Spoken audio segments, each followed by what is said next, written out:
Yeah. Right, it's 4 o'clock, so I guess we'll get started.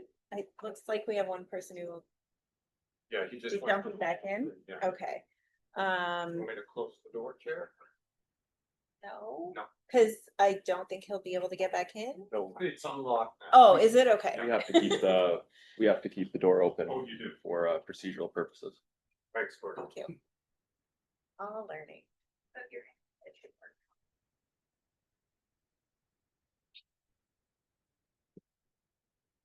Okay, I guess we'll get started, not knowing how long he's going to take. So first item on the agenda. So I'm Braylon Arumbaro. We're going to do proper introductions, but you're wondering why I'm speaking. It's because I'm the chair of the committee. So first item on the agenda is roll call. The clerk has taken the roll. Roll Yes. is taken. All right, thank you. Number 2 on the agenda is declarations of conflicts of interest. Are there any declarations of conflicts of interest? All right. Next up, we do have, as everybody hopefully knows, a presentation, a facilitated workshop with Glenn. So I will be turning it over to him. So that's the one presentation on today's agenda. Section 15.6.3 of the procedural bylaw provides for a time limit of 10 minutes for presentations, inclusive of questions from members. However, we're hoping to waive that particular bylaw so that we can have a lot of good discussion today. So are there any objections to waiving those rules? Seeing none, I suggest that we waive the rules to allow for greater discussion during our exercise by way of consensus vote. Since there are no objections, we will move to item 3.1.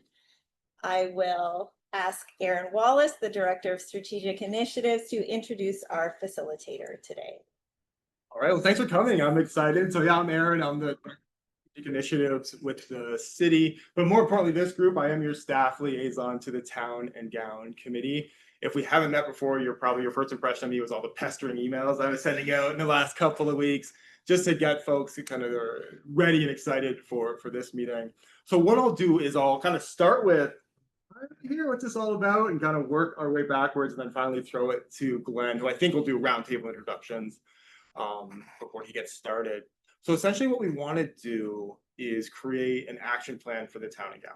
There's a couple reasons we want to do that. We know that this is such a big conversation around like post-secondary vibrancy and kind of mutual support collaboration. These things can get pretty generic and pretty high level pretty quick, and that can be pretty frustrating. Because if we have an action plan and we won't complete that at the end of today, we'll have a big, interesting, messy conversation. We'll take that conversation back, we'll shape it into an action plan, which you'll see again. So this is the big, messy, fun part of the conversation. That'll be a more procedural part of approving that action plan before it heads off to City Council, because you're an advisory committee of City Council. You're going to advise Council you want to approve this action plan, and they'll make the final decision. But so the first reason was just procedurally, if we have an action plan that is really concrete and tangible, then the updates you'll get from me over the next couple of years will be specific to that action plan. You can add new stuff, grants come up, ideas come up, you get up at 3 in the morning, have a great idea. You can always add things to the action plan. But in absence of an action plan, I think what we have found in talking to other communities, these things can get pretty abstract and generic, and then kind of the air goes out of the balloon, right? It's really hard to kind of understand what these meetings are about, where's the progress, versus me coming to you 3 times a year and saying, hey, here's some stuff that's happening well, here's some stuff we're stuck on, how do we move it forward? So the reason Glenn is here is kind of be a third-party facilitator, have this big messy conversation, want people to be as specific as you can, if that's okay. We could, all kinds of sizes of potatoes in the potato salad, right? So we may have some small potatoes that are very tactical. I'll give you a really concrete example of that. Come on in. Welcome. Welcome. Anywhere where there's an empty chair, please. Yeah, so just keep on with that thought. So you may have ideas that are really small and tactical. I'll give you a really interesting example of that. We were approached by the student associations, I think probably going back a year, around trying to consolidate some off-campus housing resources, some landlord-tenant stuff. Obviously, the schools do a bunch of that, kind of bringing that into a single web page, for mom or dad or the student themselves, they can just click and find either the information or links to that information. So again, a small potato, but a nice potato in that salad. So this stuff's gonna be bigger and more aspirational, and that's okay. But let's make sure it's as concrete, specific as it can. So I'm not bringing you generic high-level updates on a generic high-level plan, which I know can be pretty frustrating.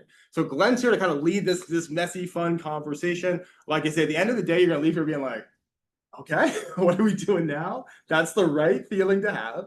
I'll bring back an action plan on paper to you probably at some point, first couple weeks of November, if not earlier. And then you'll have a look at the thing on paper, make the adjustments you need to make before it moves on. So that's why we're here. That's where we're going.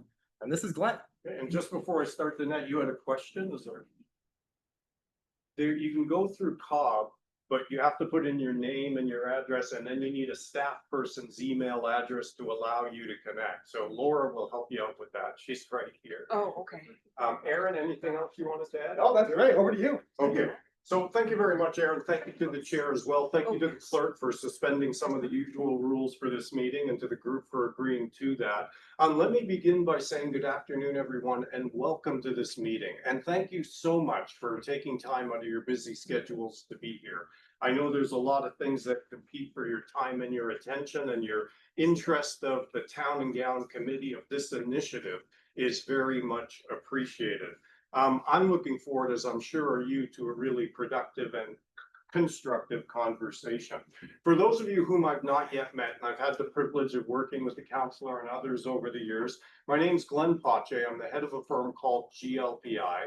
I do a lot of work in the strategic planning, strategic initiatives, action planning realm. For the private sector, the public sector, the not-for-profit sector. I've done strategies for entire municipalities and regions, for large banks and financial institutions, through to food banks. So, I'm working in and around all of the kinds of challenges I think that we will encounter today. So I wanted to thank the committee, or at least those responsible for it, for inviting me to assist today. Again, I'm really looking forward to a productive session. So what are we up to? I want to echo just a few things that Aaron said and maybe emphasize a few new ones. Really simply put, what we want to see if we can come up with today, we're not going to try to wordsmith a vision statement, but we want to see if we can come up with a really cogent and compelling shared purpose for the group. One that gets us a little bit inspired, a little bit excited about the work that we can do together. So that's one thing, but we want to go beyond that, as Aaron has said. We also want to be really purposeful, real, and tangible. And so to that end, and I'll just let you know now, my role will be to respectfully challenge and push us a little bit in this direction. I want us to get real today. So I'm going to say one thing right now that I'm going to come back to. Vagueness is the enemy today. All right, everybody with me? Vagueness is the enemy. So if you say stuff like, we want to make things better in downtown Bradford, I'm going to be like, okay, that's nice.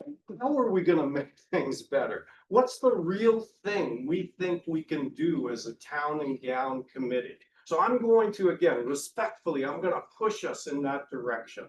And I hopefully you will appreciate me doing so. As Aaron said, we may not finalize everything today, but we do want to make significant progress. So I'm going to kind of move us forward, keep my foot kind of on the gas, and make sure that we get a lot done. Okay, so to that end, here's our agenda. There's copies in front of you. It was sent out electronically. If anybody needs one, I've got some more here if you want a paper copy. And by the way, let me take one more step back. I am fully aware of the challenges that are faced in the post-secondary environment right now. So I'm not coming to this meeting kind of cold. I work in this environment. I do some work for universities and so forth.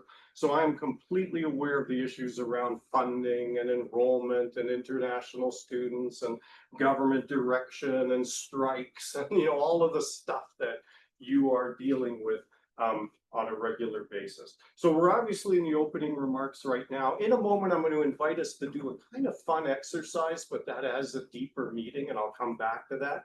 And then we'll also do a quick round of introductions as per the chair checking in with me earlier, because I understand there are some new faces at the table today.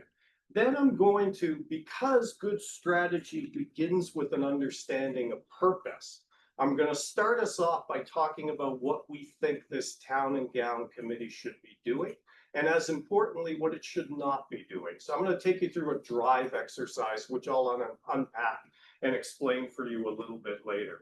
Then we're going to get into the A of an AIM exercise. And really, this is the opportunity for you to start to talk about actions. And again, actions should flow from aspirations, right? We need to understand what we're trying to do here, at least big picture, before we can start to identify those real actions in support of that. So I'm going to take you through something called a pair and share exercise, which I'll explain the details of later. So don't worry about that, but it'll be an opportunity for you to have some smaller group conversations, which will roll up into a larger list of potential actions. And then we'll talk about a little bit of action planning, like how do we, for the priorities, move those forward? Who might take the lead? What are the timelines? That sort of discussion. So we'll do that. Then towards the end of the meeting, and by the way, we'll take a working dinner break. Dinner will be available in the room just over there. Laura's kindly arranged and will pick it up for us. Thank you for that. So we will kind of grab some food and then come back in the room.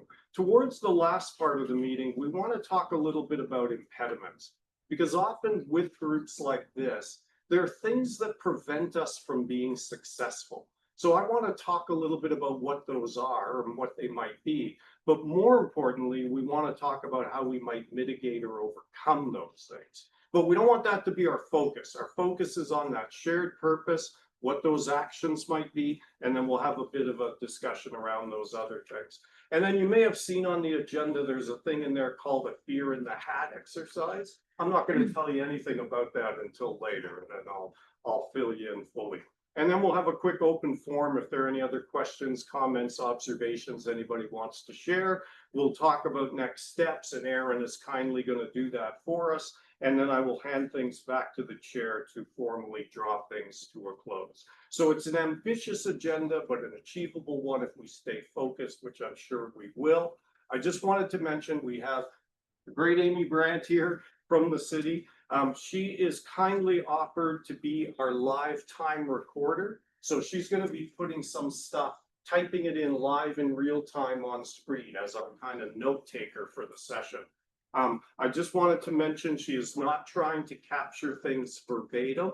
She's just looking to capture the essence of the comment. If you feel she has missed it, feel free to say, Glenn, hold on, or Amy, hold on. I'd like to change that slightly. We're happy to make modifications. Do not worry about typos or grammar. We're not going to put Amy on the spot. We'll fix that stuff up afterwards. And for those of you who may not have been to this facility before, if you're looking for the washrooms, they are back down the hall that way and to the right and just around the corner. There's also a water fountain there if you want to fill your bottles or have a sip as well. And then we mentioned if you are trying to connect to the public Wi-Fi, it's the COB guest, but you will need somebody like Laura as a staff person to actually allow you to log in and make that connection.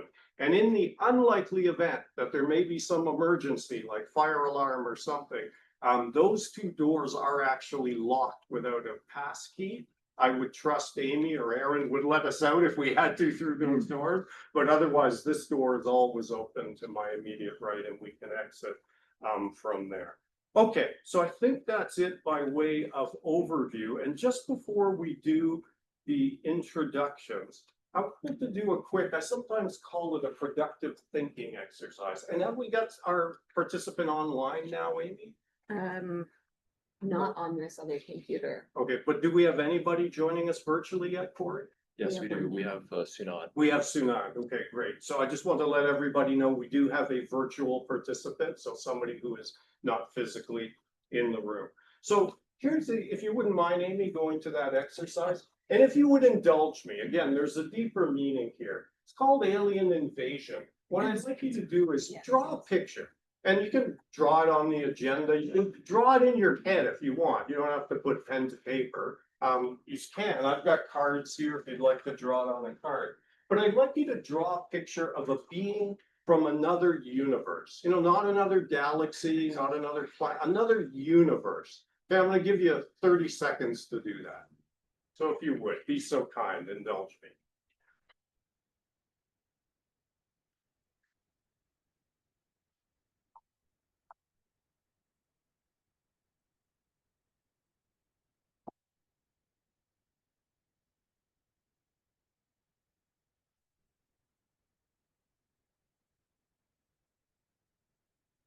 Another 10 seconds.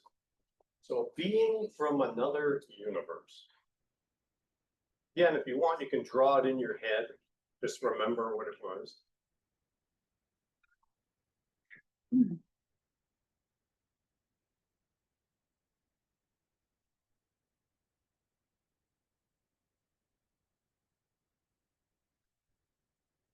Okay, everybody got it?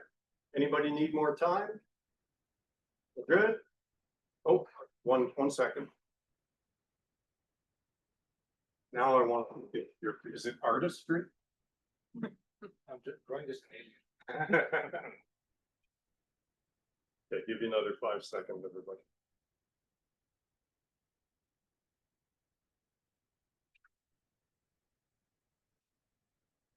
Okay, so if you don't stand, but everybody, if you wouldn't mind, if you're able to do so, just put your hand up for the moment. So everybody just an arm up, a hand up.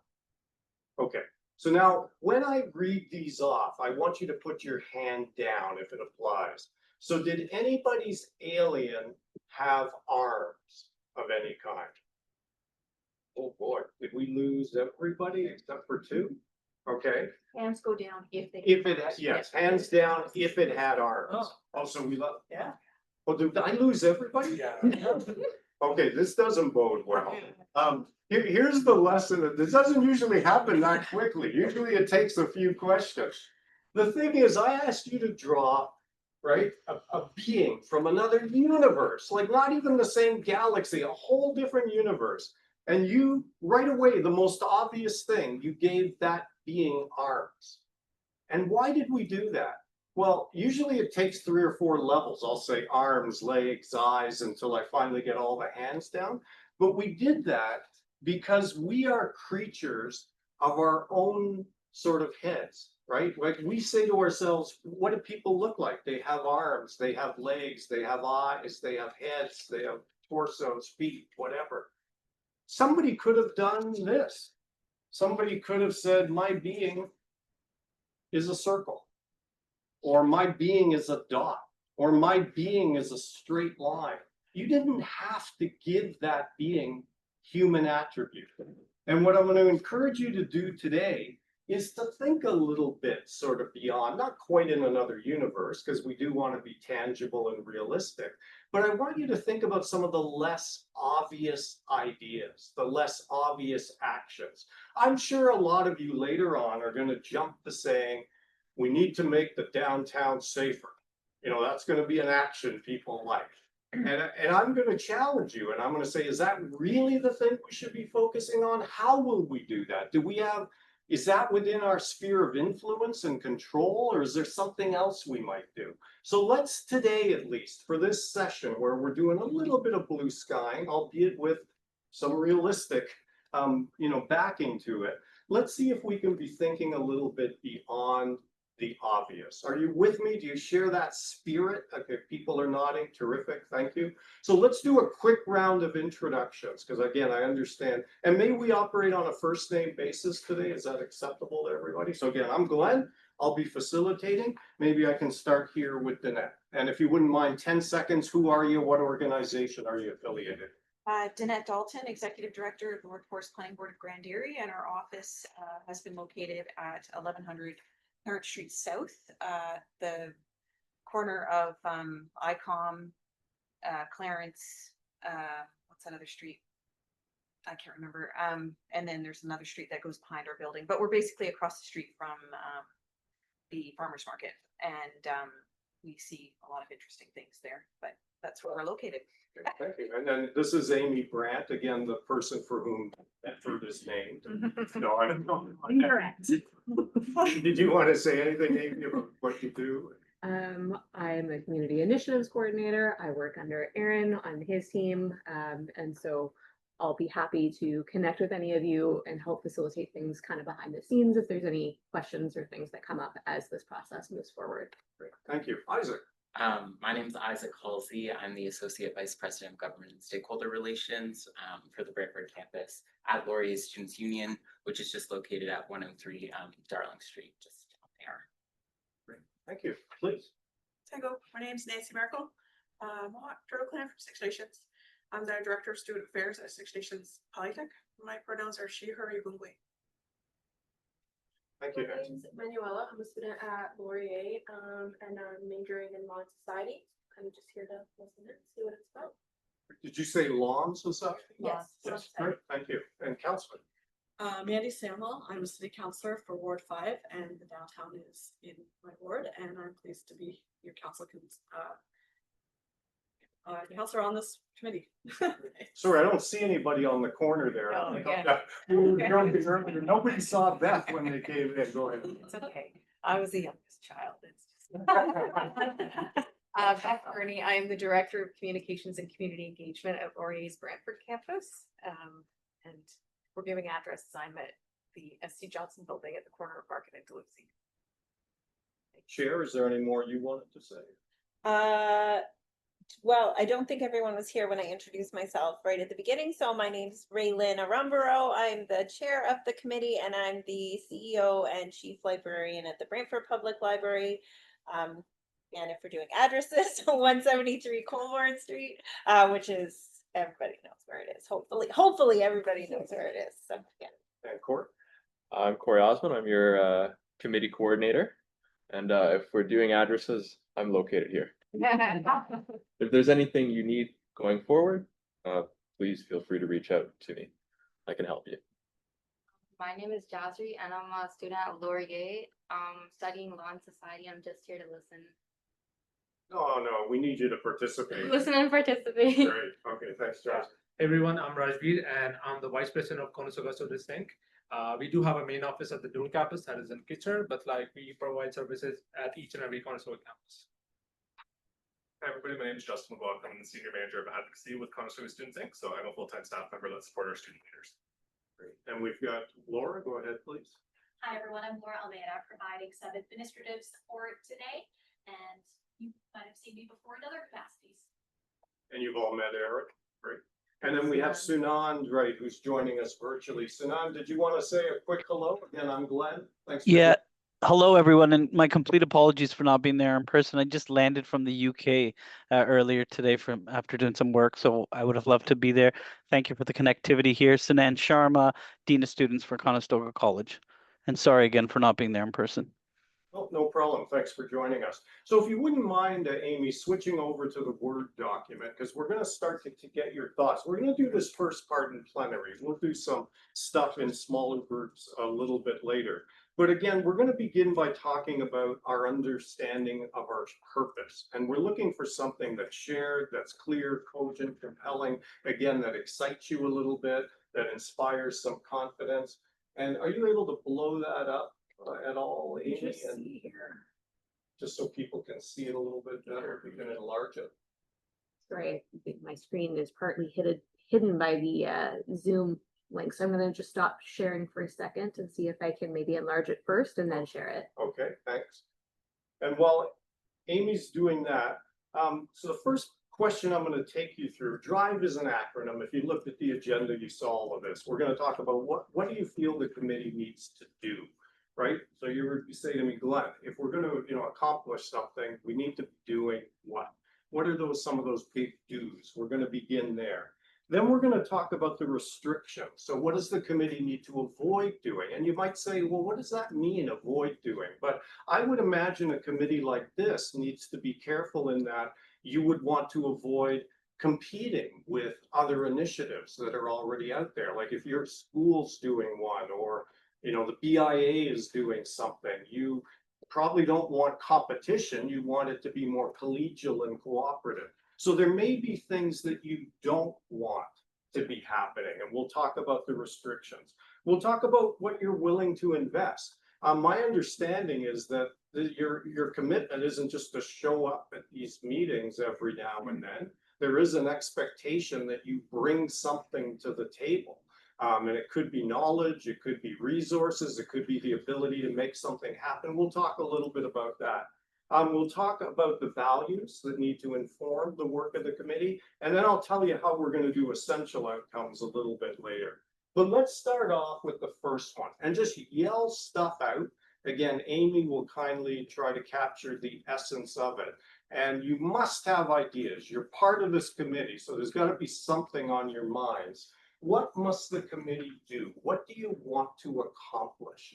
Who wants to kick us off? I need a brave soul.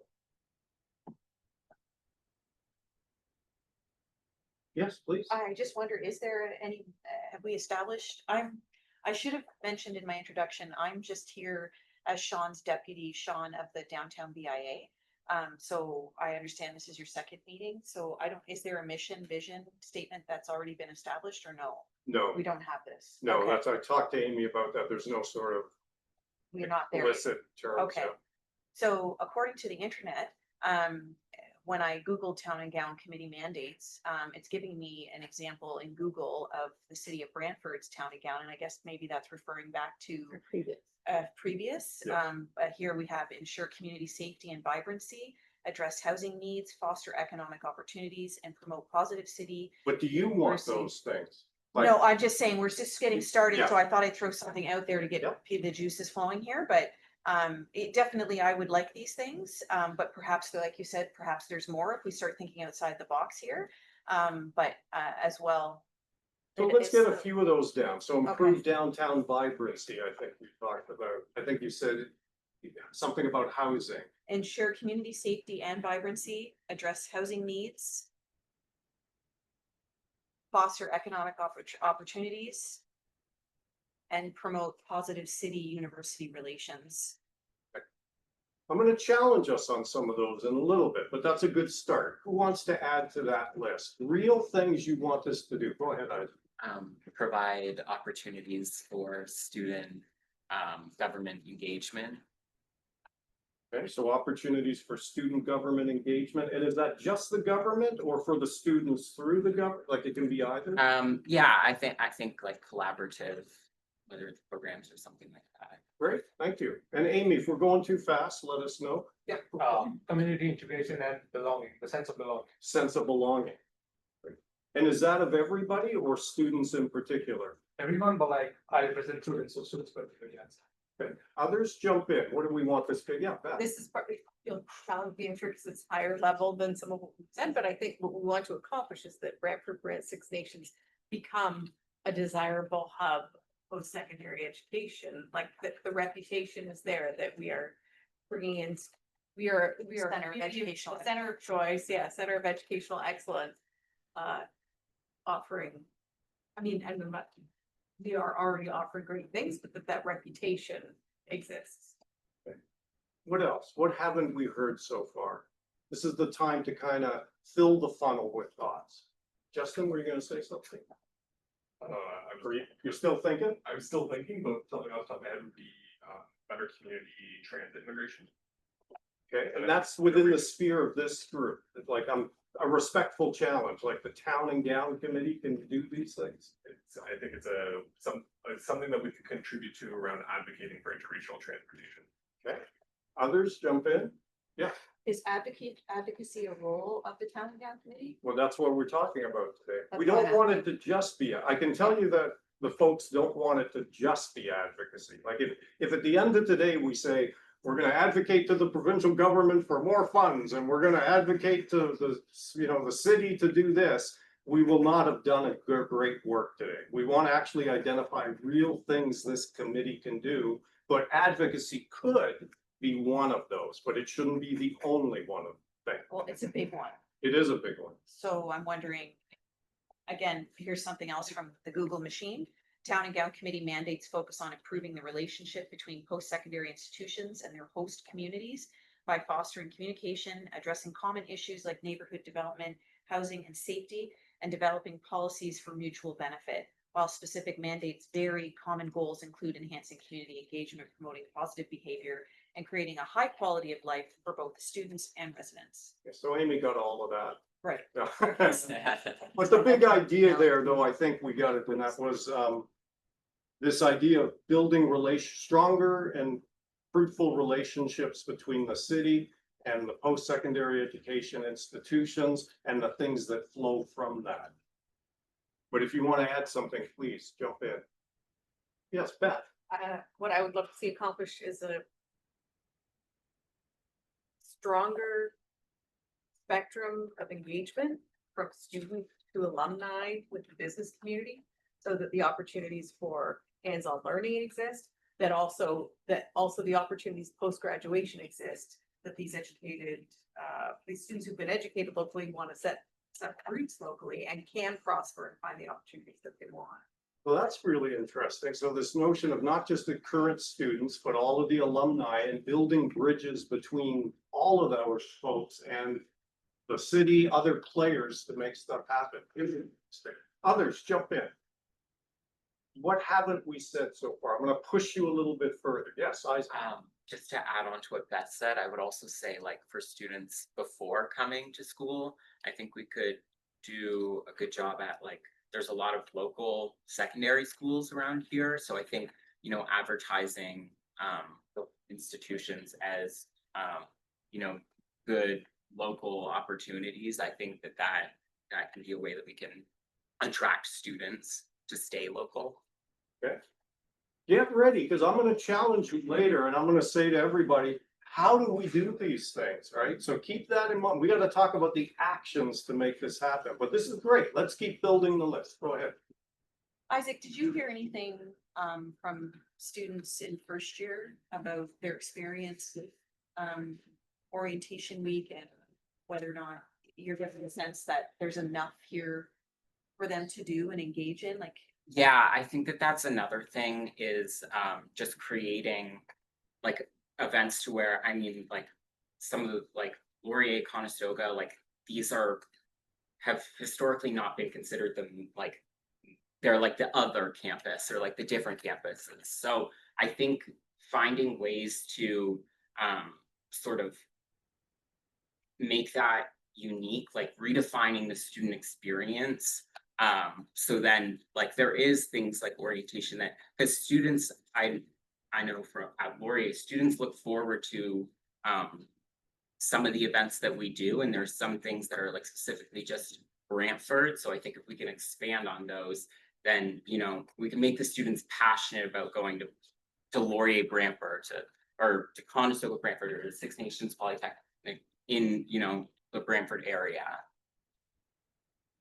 And Sunan, feel free to jump in. I can't see you, but just, you know, feel free to unmute and jump in at any time. Yeah, he does have his hand up. Yeah, I think, you know, something tangible that I think from this committee is to open up the lines of communication amongst each of us who are here at the table. So how do we, you know, challenge myths, open up lines of communication where we can share amongst the partners that are here today? Great, thank you. Anybody I haven't heard from, and don't be shy, like really everybody should be participating today. This is an informal conversation. Is there anybody I haven't heard from? I'll come back in a second. Anybody I haven't heard from yet that wants to add to this list of what they feel the committee needs to do? We've got a good list. Pick, go ahead. Yeah, I was gonna say that like having more awareness of the resources that are already available and making them easier to access. Yeah, so getting the word out about what already exists and making it more accessible. Terrific. Anyone else? Anything on the do front? I just have a question for him about his comment that he made earlier. I can't see your name, I'm sorry. Oh, it's Rajveer. And nice to meet you. Just building on what Isaac said about redefining the student experience, you also talked about community integration and belonging. Do you have any thoughts on what he said and what you were thinking earlier? Yeah, kind of like is in alignment with that, but like it's basically about like how to settle down in the community. I'd say me particularly being an interaction student, a lot of people who are coming in don't like find it really hard to like integrate with the community. That is what I meant when I made a comment. So it's interesting because I think, anyway, I heard from my experience last year that even the new students coming from a couple of communities away are feeling that as well. They're having that, there's a disconnect there with that integration into the community because they don't feel, this is anecdotal information that I'm sharing, but they don't feel like they're, because maybe there's a lack of events or lack of things to do, they feel like they are not getting connected.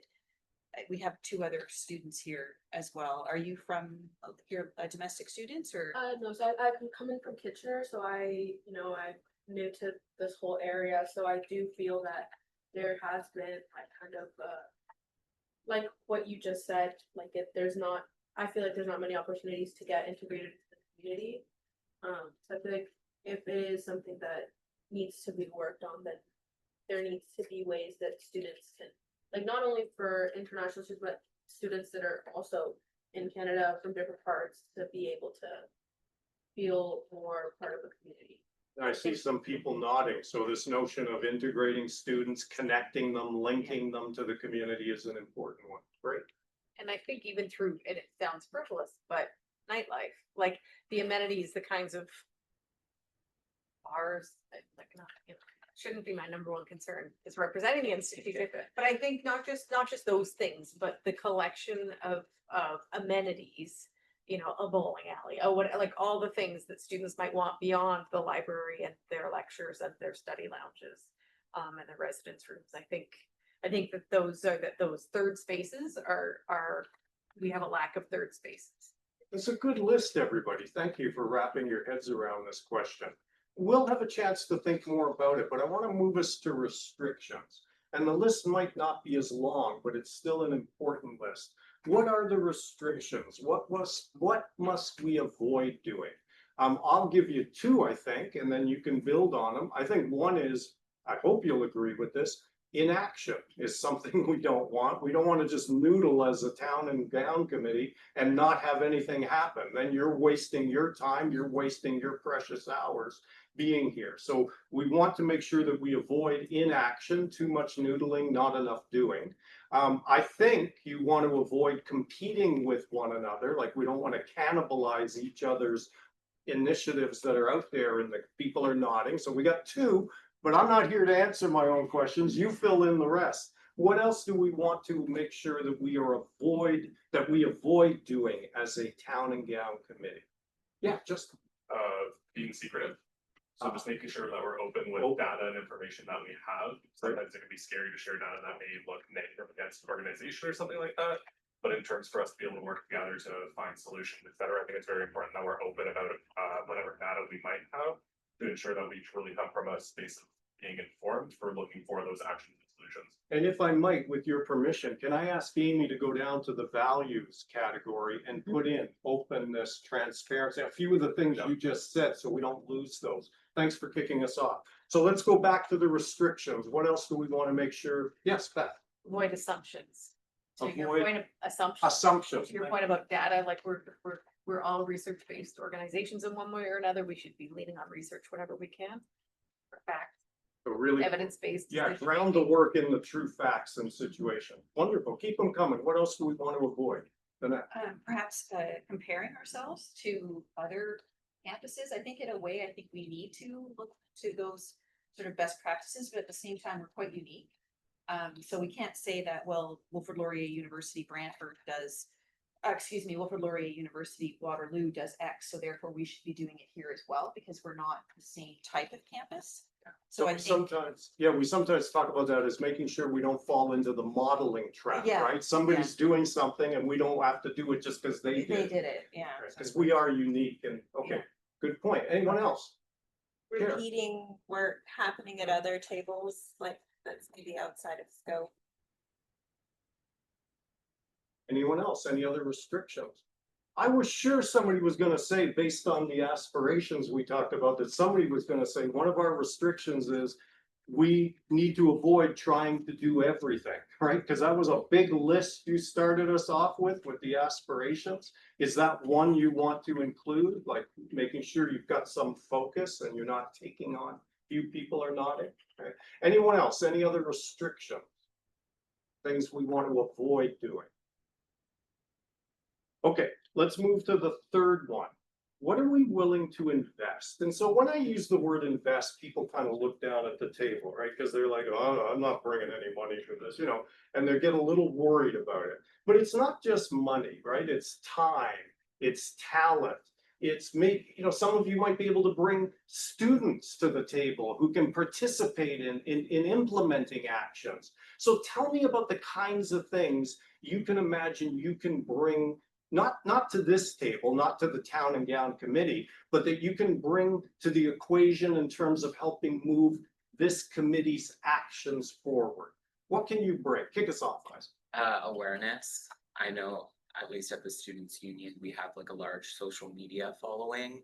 And I think we can engage students and tell them, what things are going on. So Isaac, can you, and don't let me put words in your mouth, can you be a conduit? And what I mean by that is not only bring word back to students, but bring stuff from students to this table. Can it go both ways? Yeah. Excellent. Others jump in. What do you bring? What are you willing to invest? Beth? We have a hub for community solutions at Laurier, so it is basically a single point of entry for research and community engaged research. So if you have a problem, a challenge, a question you're trying to answer, you meet with the director, and then she will shop around and find the right class, faculty member, researcher, or students to partner you with. Danette's been through the process with some projects. So if there were questions we needed answers to here that to the point of data, we could potentially, timing has to line up, but we could tap into that as a resource. That's great. So you could workshop issues, challenges, problems through this lab. That's great. What else do we have? And I want to hear from everybody. You're at this table. I expect you bring something. So what else do you bring to the table? What else are you willing to invest to make this successful? Please. I was gonna say responsiveness, like fast and effective communication, so that the work doesn't keep on like being delayed, but like some action actually take place. So yeah, fast and effective communication, I'd say. Great. Others? Space. We all have spaces like for events or initiatives and programming as well. Like we run programs, so if there's A programs. library. Yeah. Right? Yeah. That's terrific. What else? Isaac. Yeah, I guess Isaac, you're the man. You're bringing a lot. Go. I guess to add on to that, like volunteers and people, we can bring, people to help out at events and programs that. Great. What else? Again, those I haven't heard from. What can you imagine investing into the success of the Town and Gown initiative? Yes, please go ahead.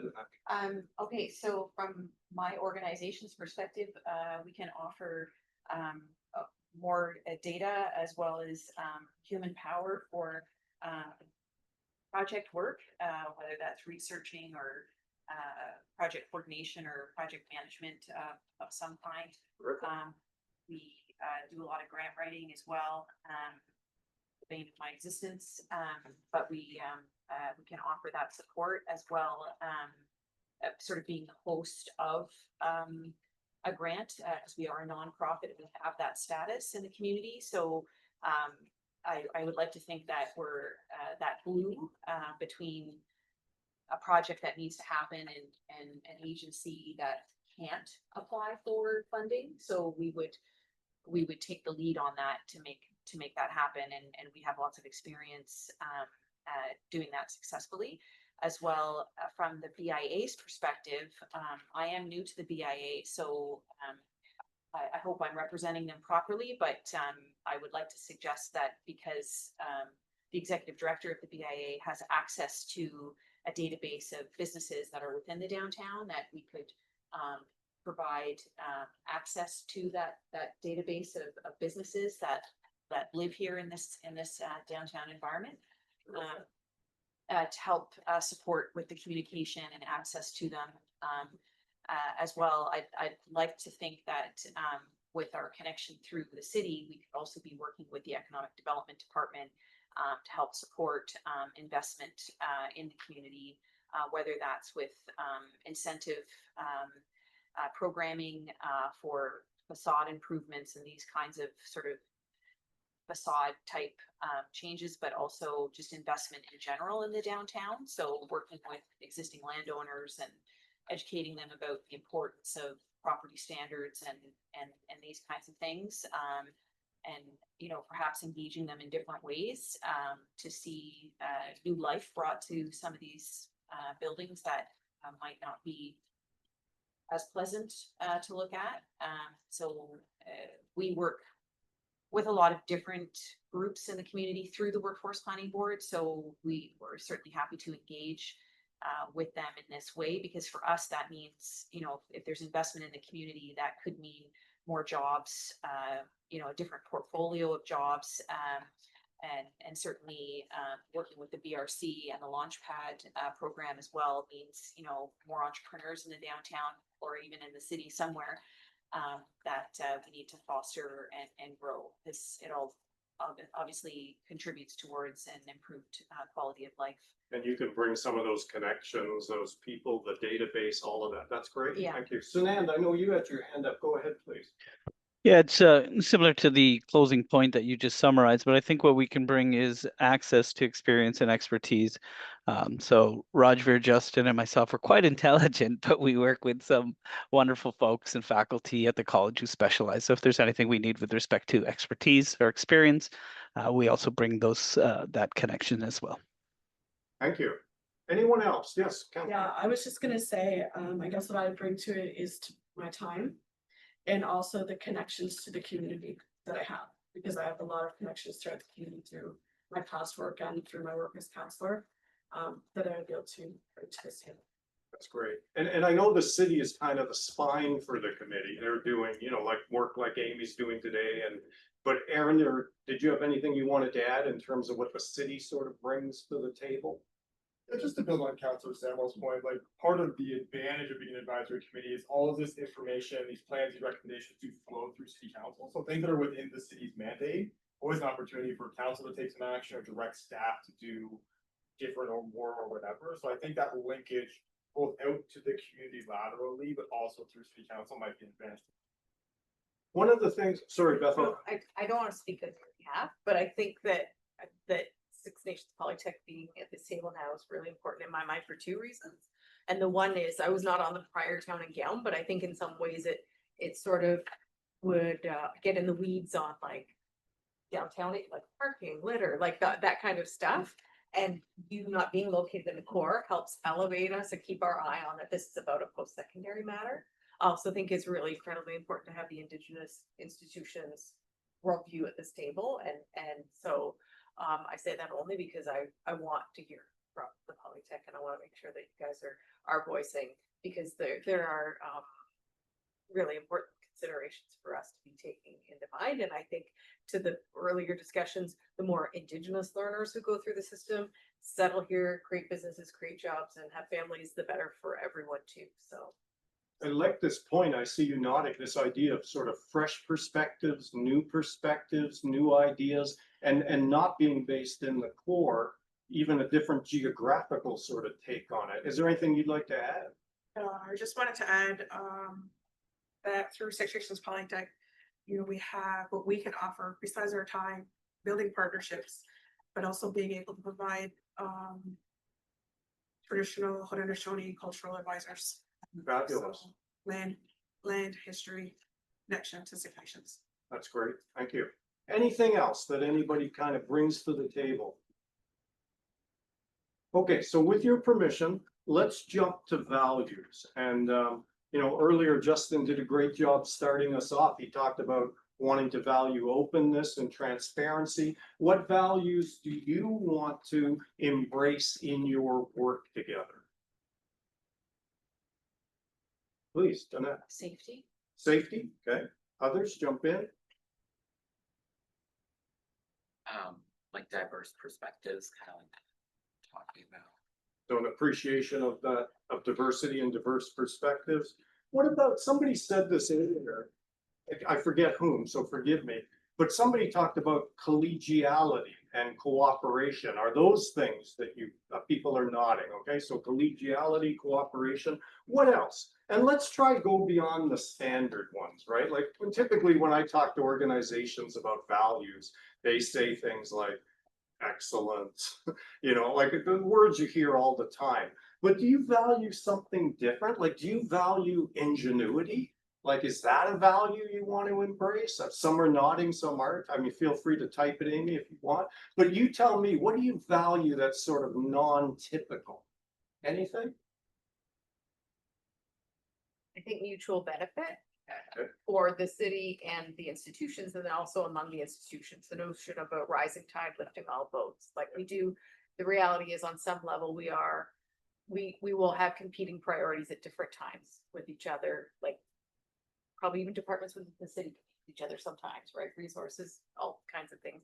But that we focus on the things that there is consensus around mutual benefit. Sort of collective benefit, mutual benefit, collective gain. That's great. Anyone else? What else do we value in terms of how we want to work together, how we want to embrace things we want to embrace rather in our work together?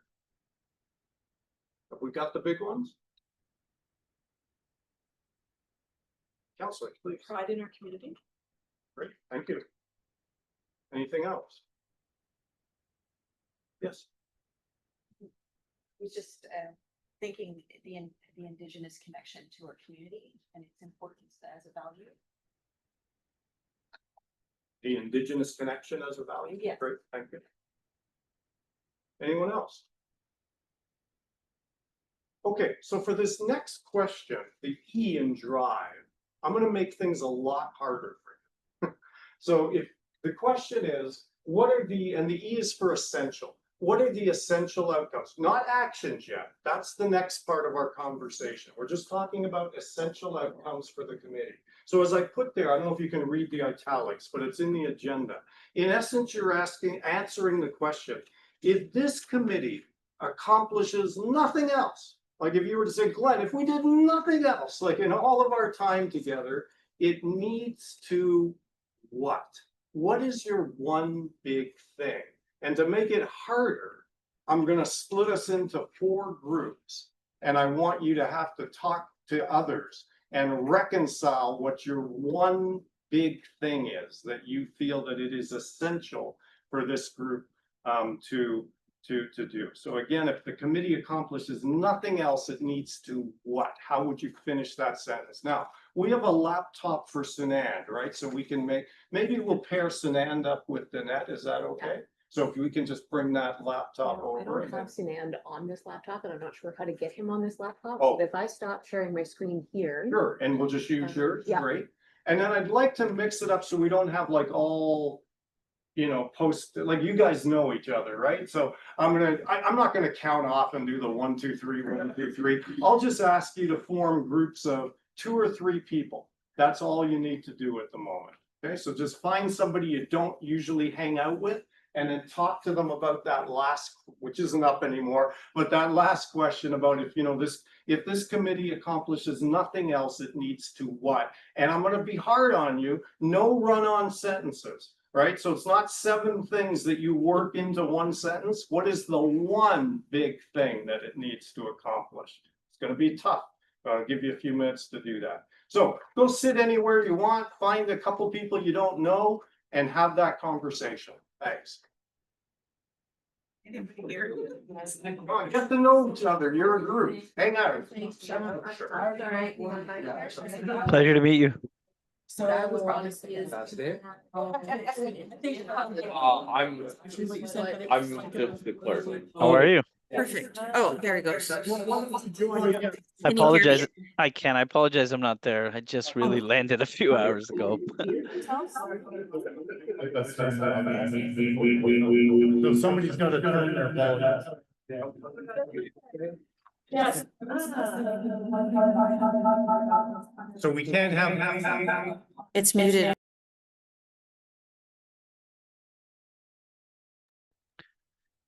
If you don't mind, is it coming out of your sound?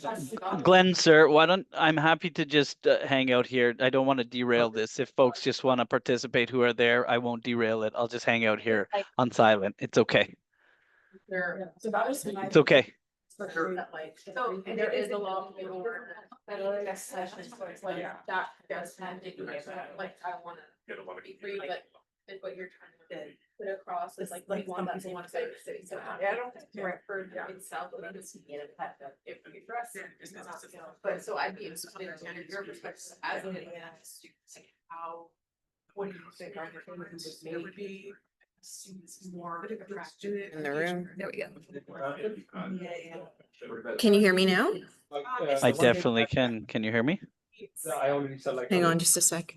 So, like, having a channel between students and the community. You know what, if it is proving problematic, Anand has said he's okay to sit out, but Anand, But like. why don't we decide to join another? Sorry. We're not- So you can pick any of these. Talk about NJ.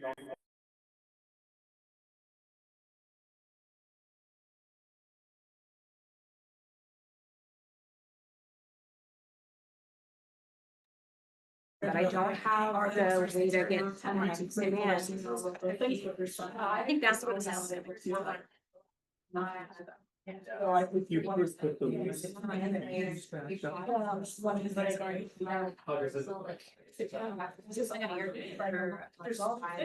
Everybody, a quick interruption. Amy's gonna put the list of the do's back up. Remember, we began the conversation with what do we want to do? You can refer to that list. Get your point. And so I think that factors into the statement like. Of class organizations and all those things. Right.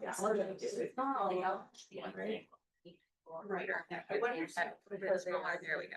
So you see all of it. because it's- Yeah. You can every now and then. If I add them up again, or, the house of houses. I live- Yeah. We're gonna cross and wondering Like the student guide page or something. Yeah. So there started out. I'm more reframing it, rephrase it, yeah. Yeah, there's something like, it does have a similar page. Yeah. It has multiple things. I mean, so you can really, really involve the technologies, and it's actually quite informative also. Yeah. So that's actually a lot. But again, how to make sure that is actually. That's the other side, right? I didn't even know it existed until I asked. Let's apologize, just explaining to Sarah, so that I explained it, because we have programs through the Navy and Niagara. Student education, RCP, so they're not connected. Like, so a few more minutes, everybody, again, you're one big thing.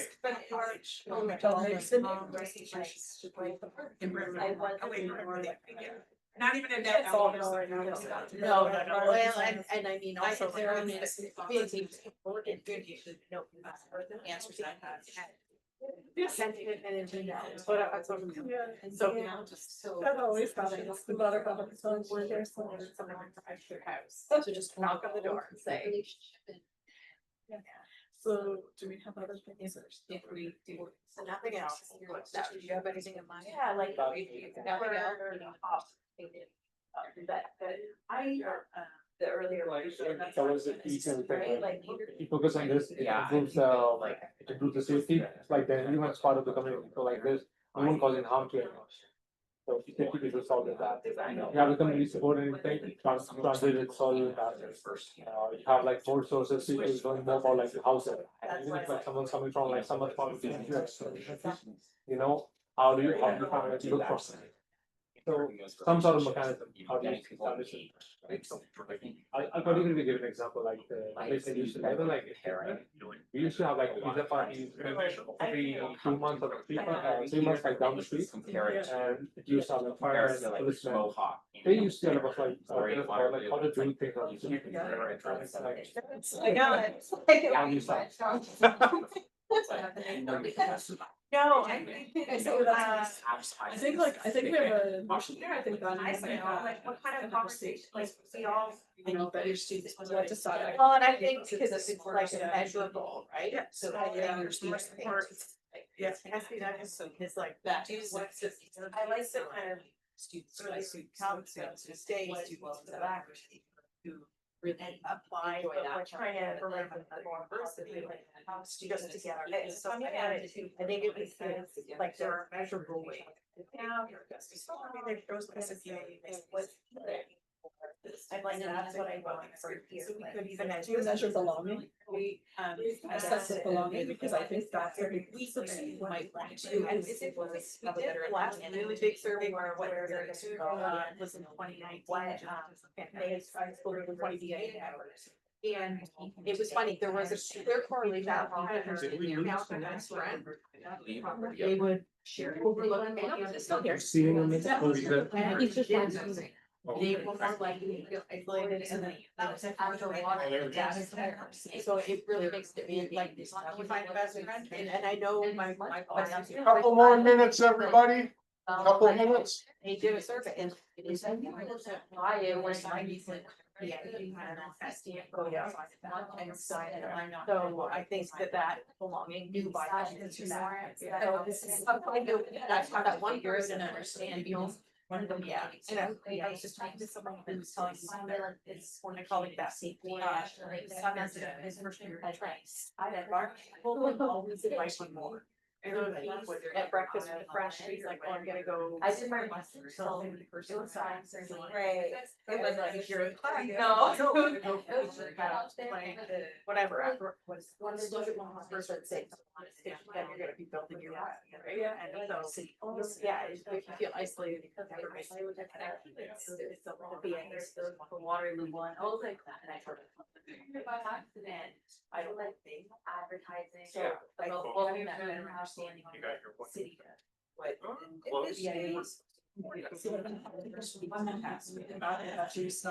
So like establishing or identifying what characterizes. So brands, a brand for maybe an understanding experience. Close. So that. Yes, that's fair. Close. Yeah, so. Great. We're just battling our. I guess, yeah, so like the one. Okay, so let me jump in. So first of all, I just caught snippets of the conversation, but they seem to be really good ones, which really bodes well for a good outcome today. I want to say one thing though, before I ask you to share your one big thing, because people get really mixed up when you start to talk about aspirations, goals, actions. What's the difference between them? Let me give you a real simple example that everybody gets when I say it. How many times have you heard, usually in January, people will say, my goal is to go to the gym 3 times a week, right? How many times have you heard that? That is not a goal. Your goal is not to go to the gym. You might go to the gym for some reason. You might go to the gym to improve cardiovascular health. You might go to the gym to lose weight. You might go to the gym to socialize and meet your potential partner. Like there's a lot of reasons you might go to the gym. Those are goals and aspirations. Going to the gym is not a goal. Going to the gym is an action in support of achieving something. So where we are right now is on more the outcomes and the what we're trying to achieve. It is not the action. We'll get into the actions next. So there's only 3 of them, unless we let Sunan have his own. That'll make 4. But we're gonna hear the 3, and Amy will capture them for us. Is there a group that wants to kick us off, or should I just randomly select some? Oh, great, Counselor. So who's your spokesperson? I'm gonna do it. Great. So if you accomplish nothing else, it needs to be a destination of choice. And I want to say that that's not just about academics, but it's about belonging and people wanting to come here. So Brantford you need to make Brantford a destination of choice. Yeah. That goes beyond just academics. Yeah, and we want that to be a measurable goal, but we want people to feel like they belong. Okay, great. I'll go clockwise. I'll come over here to this group. And Amy, you okay capturing that? Great, thank you. Maybe because we have 2 and I'm trying really hard to tie them together. Because they're both really good, so. Share a privilege. Maybe I'll let you sneak a second one. So, there are 3 of us, so yeah, no, fostering a sense of community belonging for students that's like lasting as well, like during their experience, but ongoing. So an enduring, lasting, great. Like, community belonging. Okay. Sense of community belonging, and then establishing or identifying,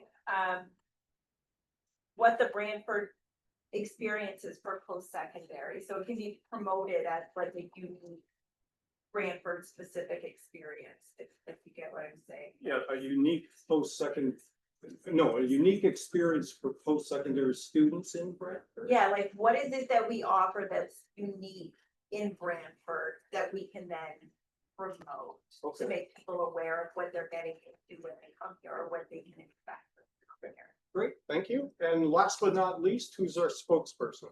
I can hear you on. I think ours are probably different. Okay. We didn't really. Yeah, we kind of like we had two kind of as well. Ours, I guess, would be like, we didn't really come up with like a set sentence, but ours is probably like make students passionate, I guess. Those are 3 words, like make students passionate about going to school in Brantford area, living in the Brantford area, staying in the Brantford area, kind of like what we've been saying, yeah. Contributing to the Yeah. Brantford experience, great.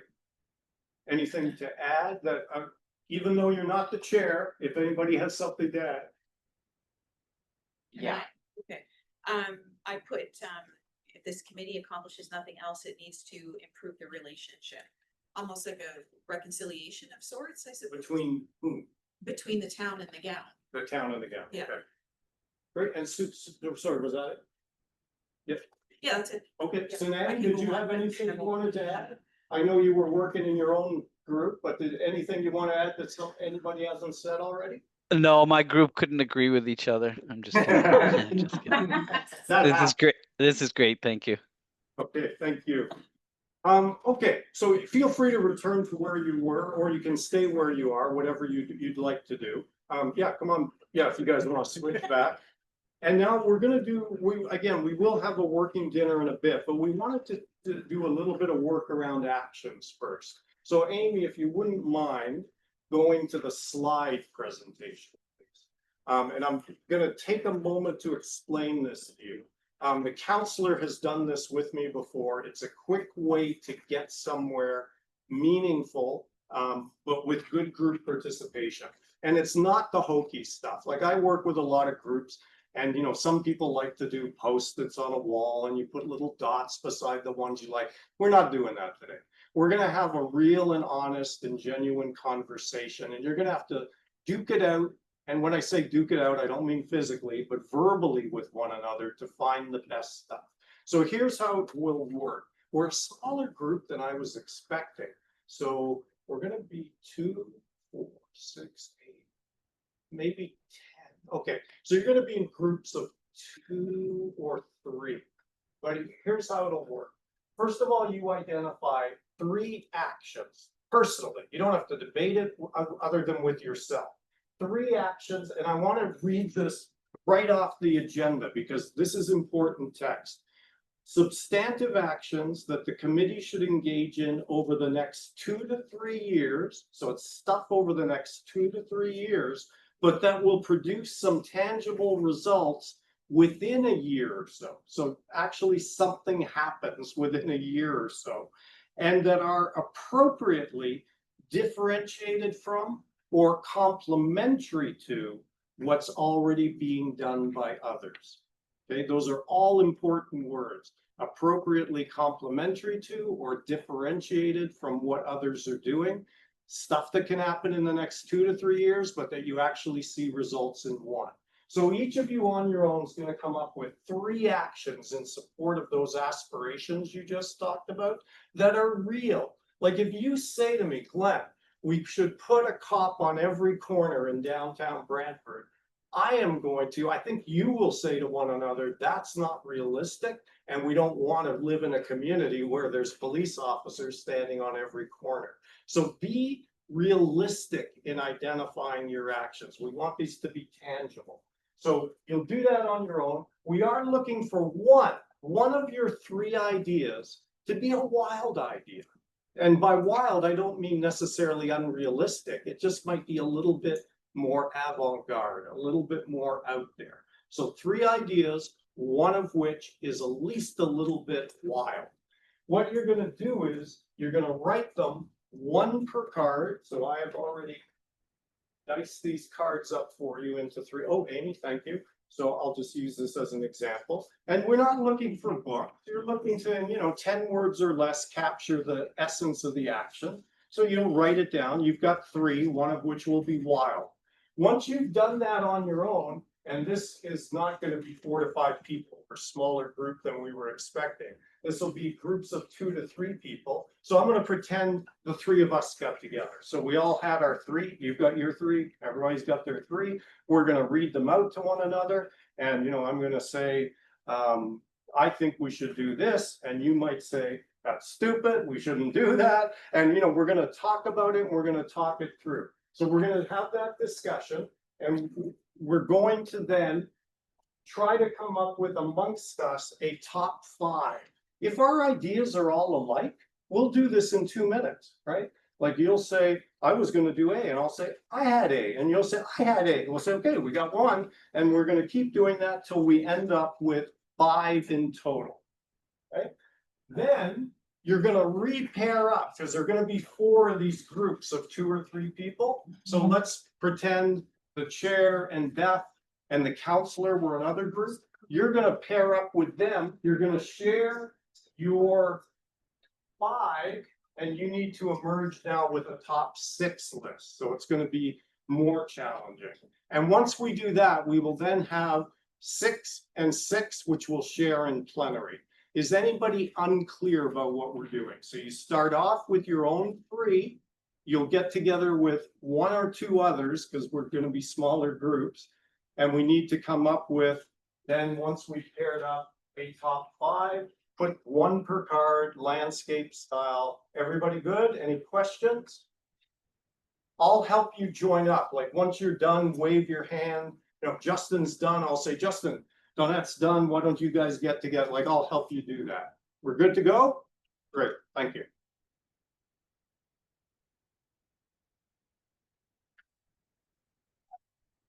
And real actions, like not, remember I said vagueness is the enemy today? Like your action should not be make things safer. That's not an action. I don't know what that, you need to be able to explain to this group what you're actually gonna do, right? It's a do, it's an action. Okay, go to it.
Again, you don't have to write a book, just capture the essence of the action of the idea. You'll be speaking it through with others.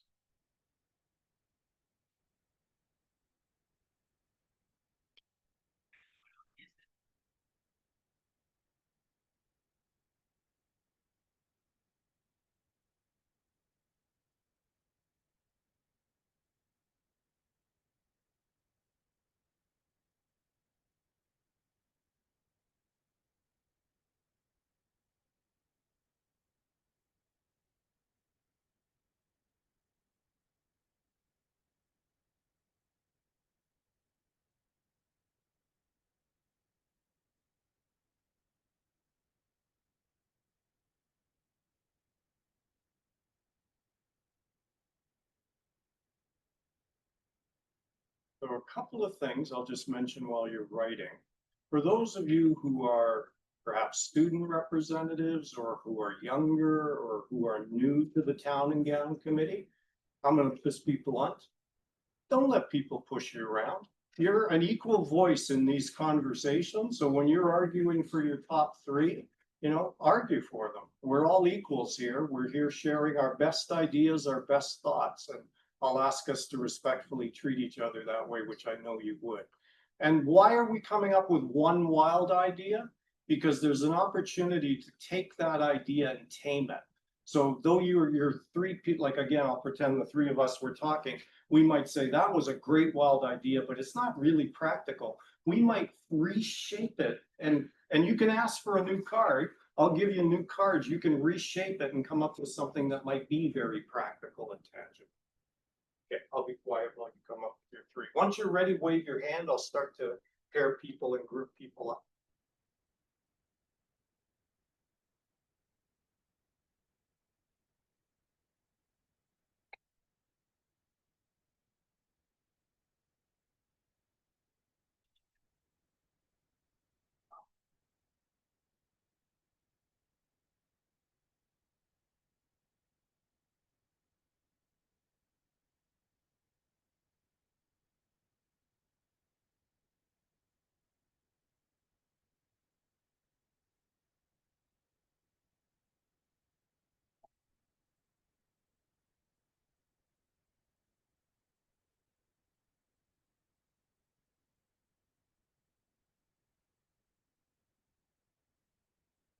I need somebody else who else has got their three? Anybody? Yeah, you guys want to pair up? Okay, you can be the first pair. You want to come over here? Do you want to go over there? Whatever. You want to come over there? Yeah, you can here or there, whatever you prefer. Yeah. So you will be a pair. You can start because I'll make other groups three people if I need. So you need to get to. We only have to eliminate one. In your case. Right. Right. Anybody else got their three? Okay. Want to join Isaac or Isaac? You want to? That's okay. Is there somebody else with three? Counselor, would you mind joining these two? Yeah, I didn't get through that one completely in my head, but. We got a chair here. Sure. Okay. Oh, okay. Thanks, Counselor. Not even sure if I did the homework. Isaac will be barking. I want all. Okay. Any others who have three yet? Still thinking? Okay.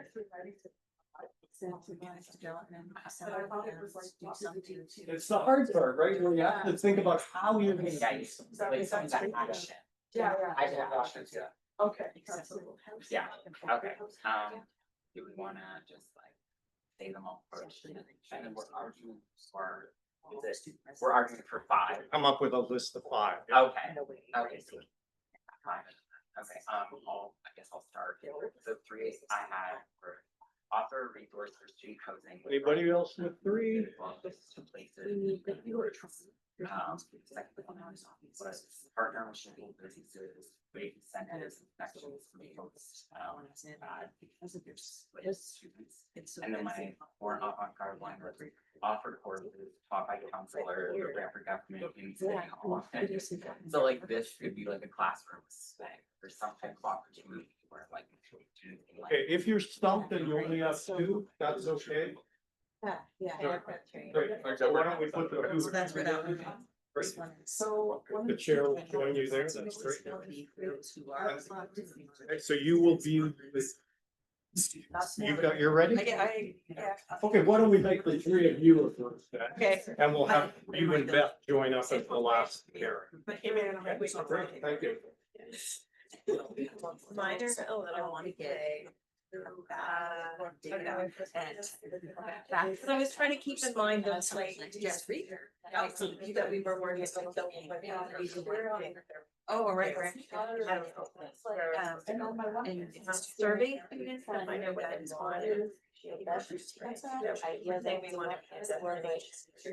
don't figure out.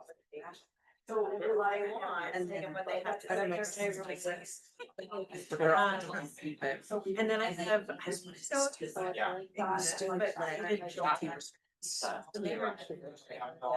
I thought could be an interesting, as I say, created joint expression capstone project place because this university. Joint student focused event, we have. So like that, those all survey, they say what they want, and then we read it, but like a process that. So, yes, exactly. So could this one be it's a student led team? And then it's like about But I didn't want to start it, I don't know, because I don't like the problems that out there, but. I know for that is, but I don't think they have as much presence again. I think about when I was sorry, the team of students that hearing that mock exactly, it was so obvious, wasn't it? Big first big it's so easy to get to did myself like it was easy to sign yes I like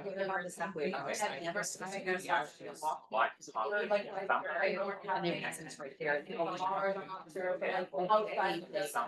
That would be a baseline imagining space. How do you do? Maybe it's a next measure. Yeah. This is also wind out. Fun opportunity here. Yeah, that could be, yeah, and actually snap. And then we can teach each other, not just together. Yeah. You know, it's not just. Yeah. Just But everyone. then again, Yeah. also because. That gives a chance to. And what if Oh, I said improving the relationship. Yeah. Space. And then I don't. So- I said, I think you're also saying, I just want to bring along the city. Our relationship with that will be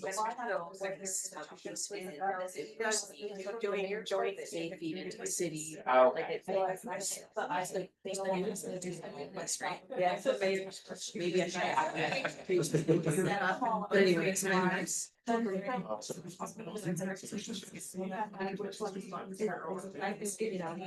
know, it's like he's missing on that. But it's one of those institutions, right? So you're like, no. And then it turns out to. Yeah. Okay, so mine, the access one. Right, where? And I see listeners. The mayor's convention. And then the party where I thought like, Where you really know. that one is, I was assuming just I was willing to get rid of it. Yeah. I don't. I like that.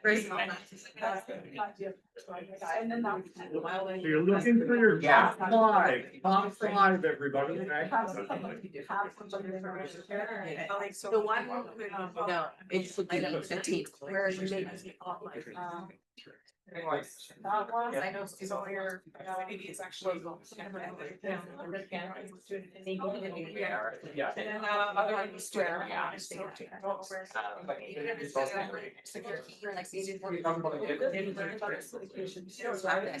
whatever, but either the thing that has.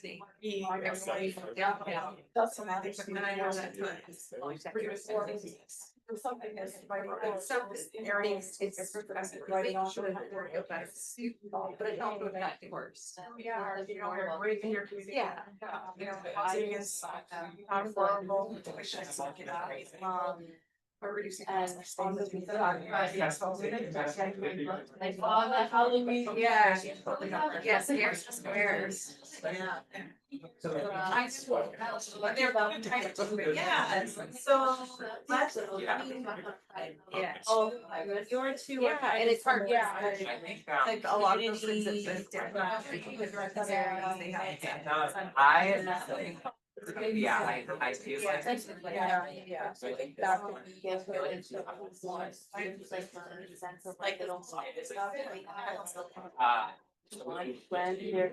It's good.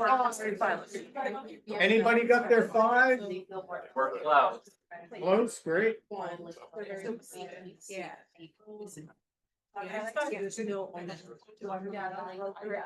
To be able to communicate, you have to know. It's needed. I think we can do this. Yeah. The lead, you only have five. Yeah. Some of those.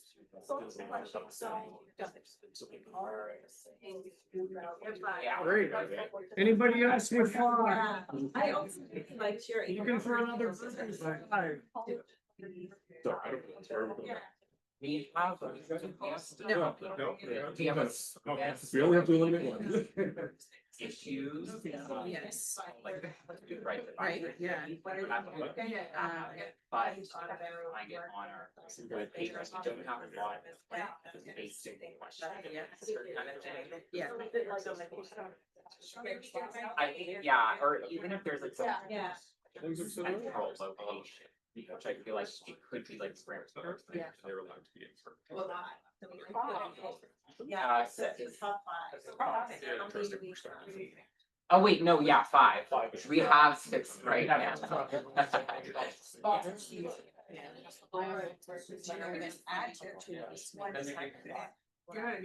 I think they're kind of the same. Yeah, yeah. I think. You say safe, right, it is very hard. Yeah. I mean, yeah, take the housing ones, like. Voting, insurance are aware, and then like creating incentive.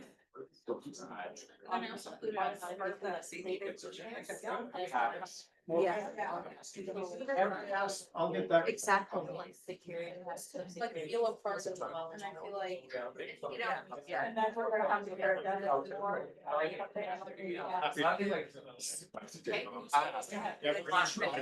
Yeah.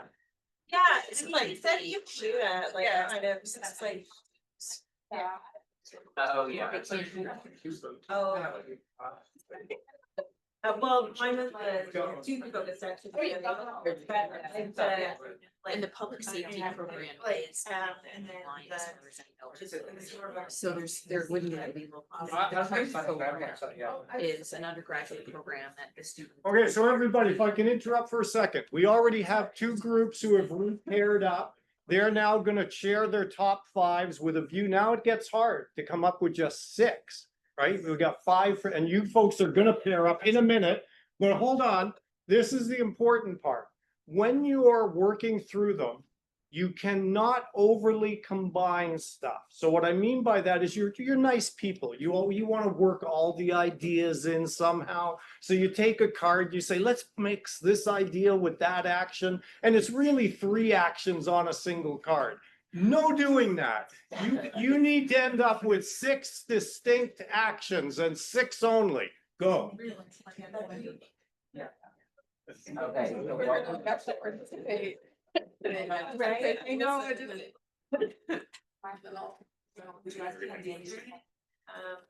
Like if we have any of them.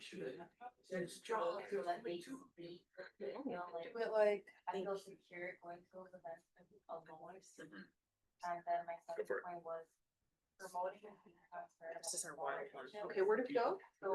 You're gonna go this way. if you Okay. Wouldn't mind. We Thank take you. these with us? The 5? Yes. You okay to have? I had 2, I didn't. Yeah. So- Because this is, you feel like this is represented in that, right? Yeah. Okay. Okay. Okay, so share what you got, and you gotta come up with a total of 6 distinct real actions. Go. Okay. So, Those are your 5, okay. yeah, so the first one is student surveys to find out what they want and appreciate in Browning, so. I'm just gonna say, how did we get matched? Oh, I like this.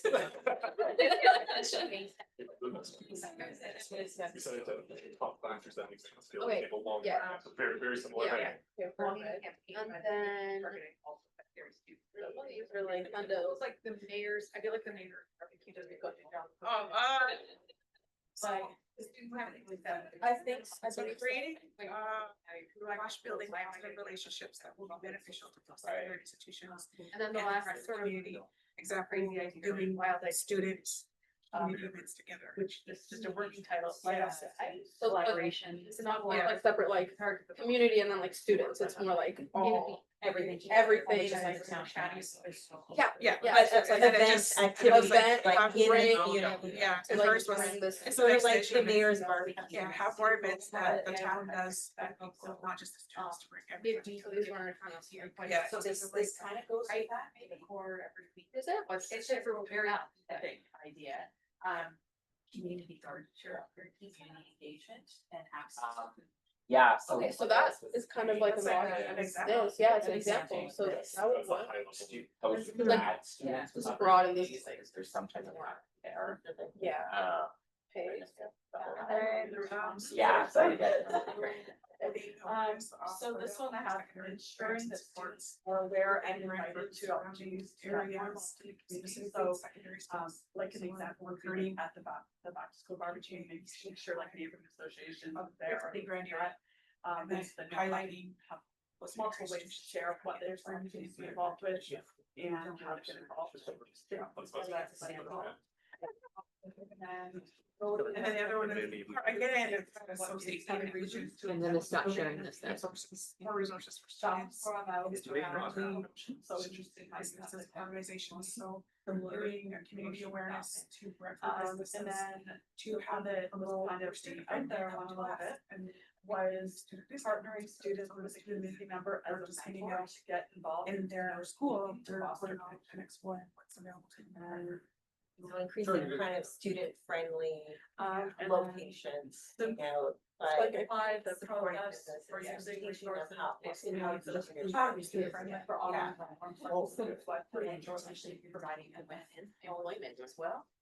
Yeah. We may not include the list of I really like this survey. idea. I think that where they do have way different criteria and like labels. Data research, so I think that You're welcome. how many do you have to? Yeah. Six. Yeah. Six, okay, I think that that one, such a day. That one up here, that's usually one that. discounts with student card. And then something that I was did is we sort of That's- put that's the ones that were Right. really together and then debated, so. Oh, do it. It would be nice to I would say like. Like a checklist or something that. And the promotion kind of Yeah. are together. Good. I don't know, did you guys have anything on that end or where's yours? And then the. We've got, Improve. Yeah.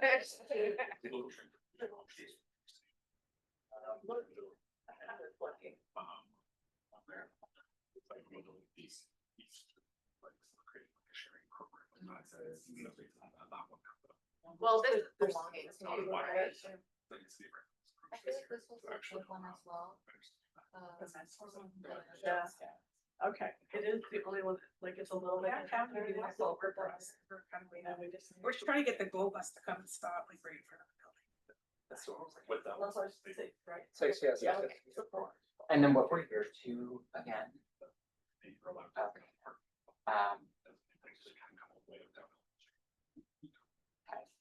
Cause there's a nice link. It's more about what kind of. And it really is, it is the, Know about the option. like, through that strategy. And then.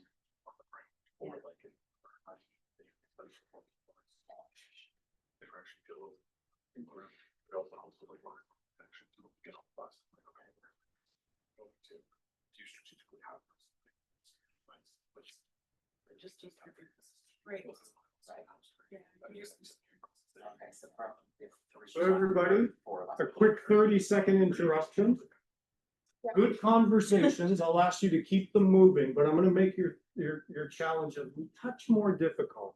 Of your 6, at least one, hopefully more, but at least one of the actions has to be something that is completely within the sphere of control of the town and gown committee.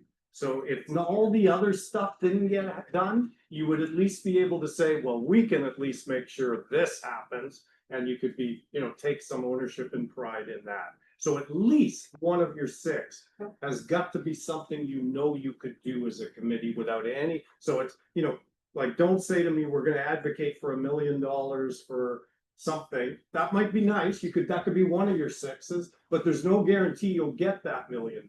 So what's one that you really can control? Go back, thanks. Yeah, we're gonna say. Yeah, I think, Uh, yeah. Okay. Okay, so I just added, because you had safety and inclusion on this one. Yeah. This is for students. That's what we're gonna do. Yeah, So yeah, I think like both of them are kind of the same thing, it's just like broken down more, so we can take. They all still not be. And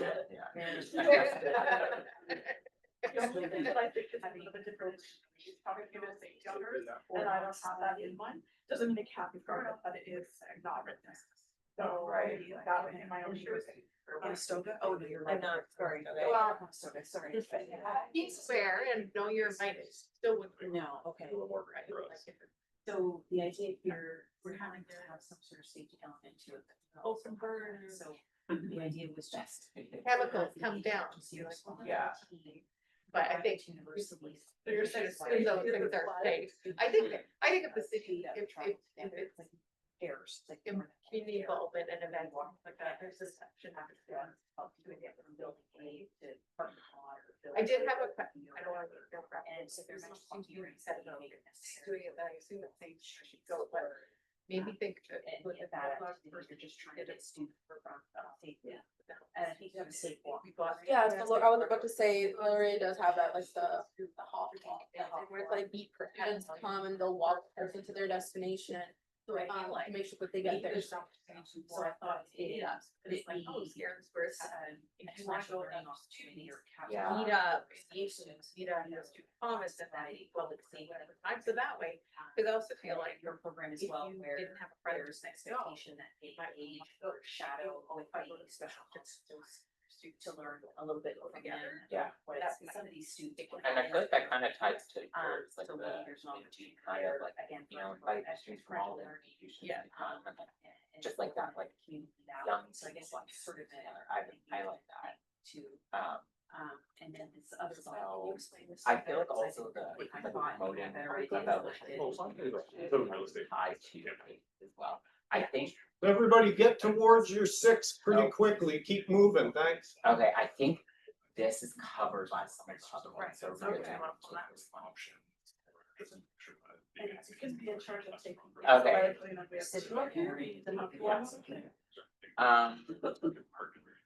Possibly to partner. I think we can put. And encouraging more mixed use. Yeah. In that, in this. I also, I think one is these promotion, I think like the, And so. something about, you know, like promoting Everything what else. the city has to offer, those secondary wise. I think More there's diverse housing types. Exactly. Well, and you know, Yeah, exactly, which would encourage as well. Local investment in downtown from probably business perspective as well, which they have more live out there going to school. Various in this particular case, traditions you've had.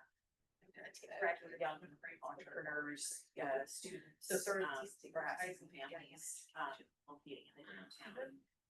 And with, but then, so there's the two different. human resources like that captured in an area, it's more likely that you'll have investment in that area to build businesses because they know they have access to the human power that they need to run the community, run their business and so on. So it just explains better than I did, but.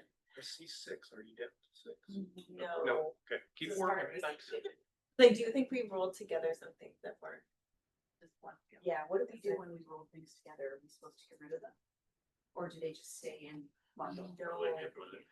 Yeah, we have to eliminate at this point. Yeah. And it doesn't say. Eliminating per se. No, so that's basically the same thing, yeah. I think we could just, this is like, this kind that we can do is for community gardening at Kaizen. students and. You know, it brings it to like actual thing that can be done. Maybe they can do the. Like An action. Yeah, an action. Yeah, Yeah. we just need two more to narrow. Keep plugging. down. And you know, you don't have to have six, like if you wanted to say, you know what, 4 big ideas, that's all we want, that's up to you. What about 7? I was gonna say. The other. Yeah. Yeah. I do like. I do like. I like community drive. I think it'll always help. Needs to be on the calendar. Well, I think the 12 months. Yeah, that's like. Okay, so us three. Bank or. Yeah. So Yeah. Which one was it? for this one. Yeah, we haven't. We can rewrite it, yeah. Yeah. Wanna rewrite it? Okay. Yeah. This- Yeah. that- Yeah, they can oh, rewrite yeah. it. Yeah, we haven't tried to. That is the job. Or regular, you wanna say regular? And you're probably back where the whole elected is. Right. Like regular shirts. Partner shirts. A regular, yeah, where like community and post-secondary certificates. The ones that still have that time. So it's not about creating something scheduled. It's Yeah. creating Okay. a specific two. So how about everybody pick the two that they want, and then whichever one has the most. I think regular schedule would work because it's not like just one event. It's like, okay, you guys came together now. So like go off and do your own thing. No, I think it's something that should happen regularly so that it's like it's constantly at work.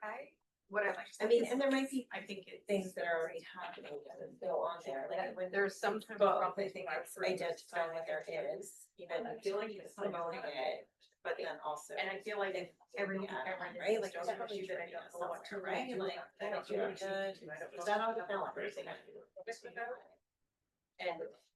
And I think they were, because it feels like. Yeah. Yeah. Yes, you know, but it's a lot, don't feel. Is that what I'll do? Really bad events that are open. Yeah.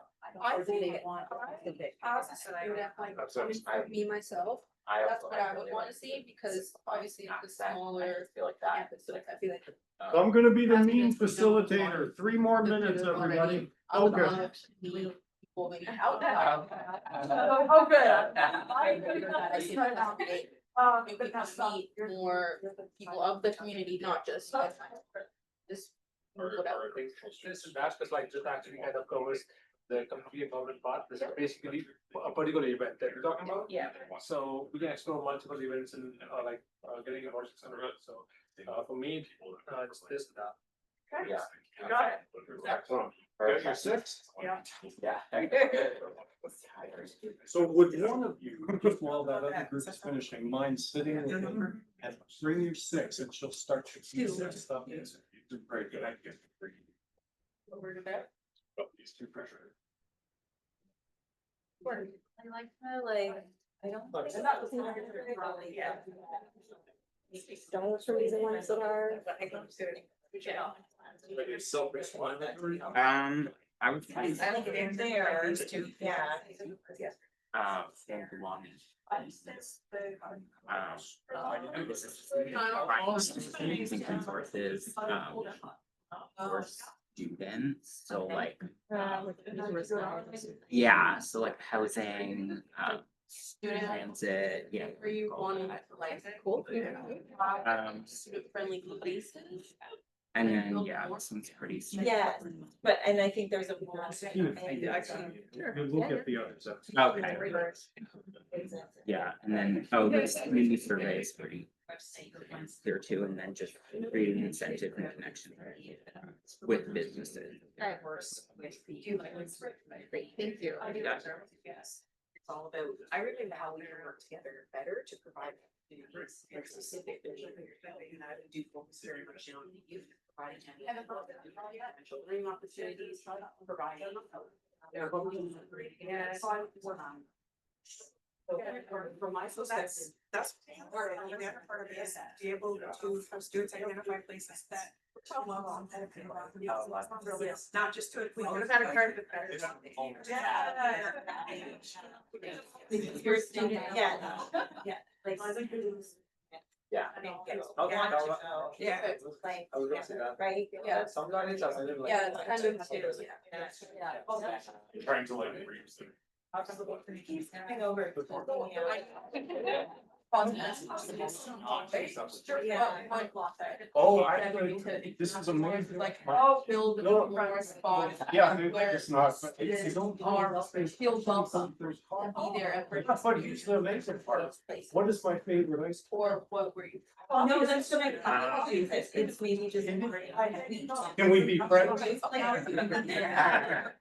But I don't drink it, but I love it as an ice cream. Just like the way you want to work then, for people who are weird, so. Yeah, or maybe what you have is. I don't dislike No, it, that's just. but yeah, it's not like I. Fridge Oh my God, my cup of tea. It depends, like the rest. So sit tight, they're all, and you stay together. There are open doors, hang out, open doors. I know that, I know, probably it's just in our room, just for the. Oh, Yeah. We got stumped about years ago, and my friend that I used to work with, her husband worked for the red line. I was glaring at all of you that. Well, Are you almost there? okay. Yeah, perfection. I think that's. Feeling good? Yes, and that means. Six. No, if you, Yeah. but if you've only got five, that's fine, too. You don't have to have some. All mine got that, they. I think they were, yeah, we just, like, instead of Like that one was eliminating an pre-written. ideas, That we one was merged the pre-written. ideas together, worded differently. So are you folks ready? Somebody nod, say, yes, Glenn, go ahead. Okay, so here's what we're gonna do, and we're a little bit behind, but again, the part about the barriers was less important today. What we're gonna do, and already we have Amy doing some great work keying in some of the stuff from the cards from the other group. What I'd like to do is kind of go back and forth, but given that this saved a bit of time, Amy, would you mind switching putting it back on screen? Sorry. And I know Sunand has sent some stuff just through the chat. We're not gonna try to include that right now because that's unfair to let one individual have his own six. When, you know, the rest of you are all working together to come up with your, but Sunand, they're not lost. I want to assure you of that. So what I'm gonna do, Amy, well, yeah, stop for a second. I'm gonna read these out and I would like to know if the other group had anything, because often when you share your top sixes, there's a lot of overlap. So you might say, yep, that we had basically the same thing in slightly different words. We'll just put a check mark and that's it. Or you might do a friendly build, like you might say, we had almost the same thing, but I'd like to tweak it slightly and add this and that. We can do that. So the first one was, and I'll ask somebody from the group to read it out and go ahead. As you say. Okay, so the first one was resource and social navigation, some type of guide, like a general guide to support students' access to local resources such as housing, mental health, transit, etc.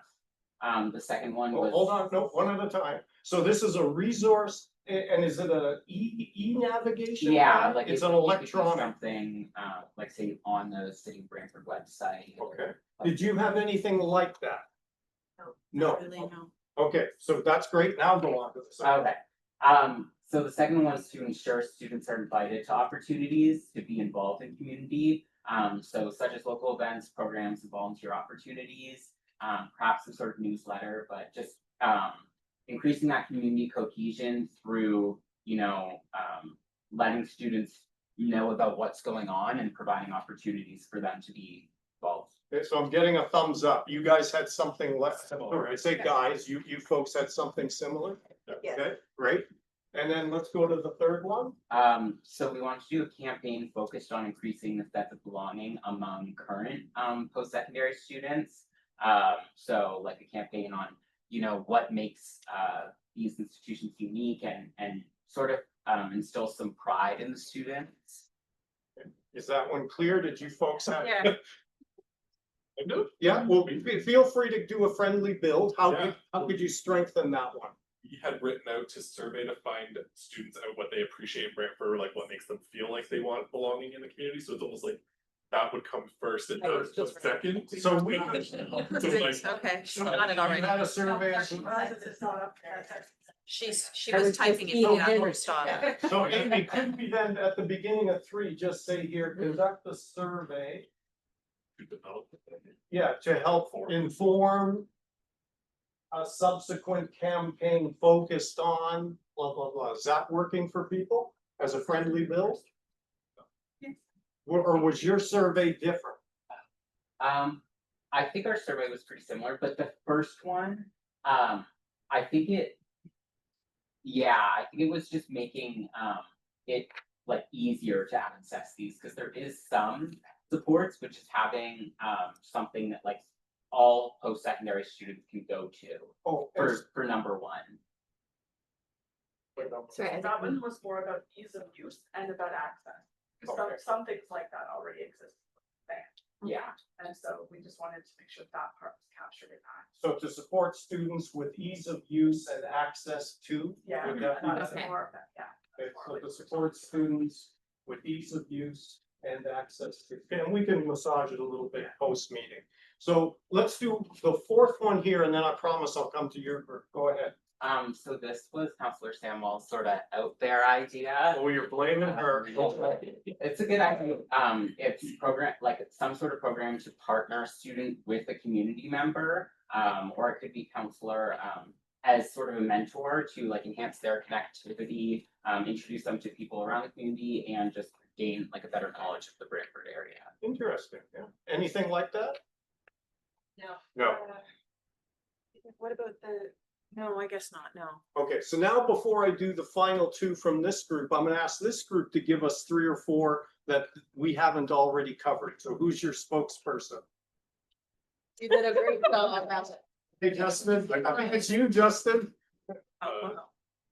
These three? And Amy, and go fairly slow, because Amy's gonna try type it in as you say it. On this one. Alright, so we, kind of my idea on something that we're doing actually as Citations Polytech is student recruitment. So trying to create a bigger student base population in Brantford by recruiting Brantford and surrounding students. So basically doing recruitment to Grand Erie District School Board and having them come out, do tours. We do things with ABSIT for our original post-secondary, where we tour, and it's all of the focus is on the Indigenous programming, but we could do something similar with the programs here within Brantford to try and get students like to show them all the wonderful programs that we offer right here In our which backyard. will, in their backyard, which will save them money, save them travel, all these wonderful things. And just to help Amy, did you say try to create a larger local student population base by promoting?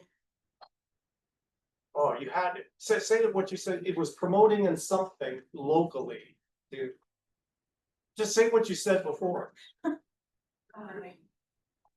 Oh, yeah, recruiting, promoting and recruiting the local student base or something like, or the, like. Yes. Just, somebody say it out loud. I think we've got it. I We think got we've got think it, we're good. yeah. Okay, excellent. And did you have anything like that? That was one of the ones that we talked about, but we Yeah. discarded. Okay, that's all right. So let me go back to this group. Give me another one. Thanks. Another idea was encourage businesses to become more student friendly.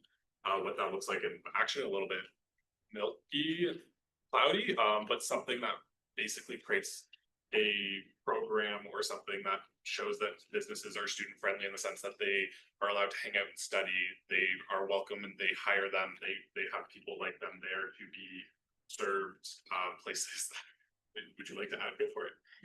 Yes, keep going, yeah, because I think it has some connection to Counselor Samwell's number 4, is it? Connecting number 4. With the mentors? The mentor. Yes, because number 6, as Amy is typing it here, also I added in the importance of building those relationships with the local businesses, not only to give them welcoming spaces to hang out in and to buy their wares and things that they need, but also opportunities for jobs, which is what he was just saying. But on our website, the Workforce Planning Board of Grand Erie website, you'll see something called a workforce strategy, which is encouraged, basically exactly what number 4 is, but also number 6. And one of our projects next year at Workforce Planning Board, we're just planning right now, but there's a hope that we're going to build a project that will develop that relationship or educate the local businesses about the importance of engaging the students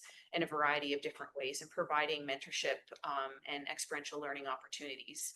So 4 and 6 kind of go together in a way, and They do, but I don't want to combine. combine them. Yeah, Okay. because I think they're separate enough. One is like a distinct mentor type program that can do some of the things you said. It Yeah. can, you know, connectivity, engagement, knowledge, all of that. Yeah. But the one we're talking about now, encourage businesses to become more student friendly, welcoming spaces, job opportunities, experiential learning. And student discounts. And And student discounts, great.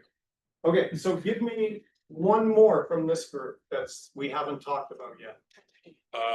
Improving local transportation options for intercity travel, through public transit and micromobility options. Okay. So specifically helping by making those last mile connections that don't currently exist through the public transit system. Okay, did you start though by saying intercity, like? Intercity.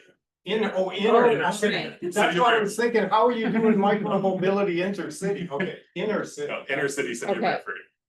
Amy heard it, I did. Yeah, I heard intercity, like thinking about connecting different campuses and things and that we're going completely in a different.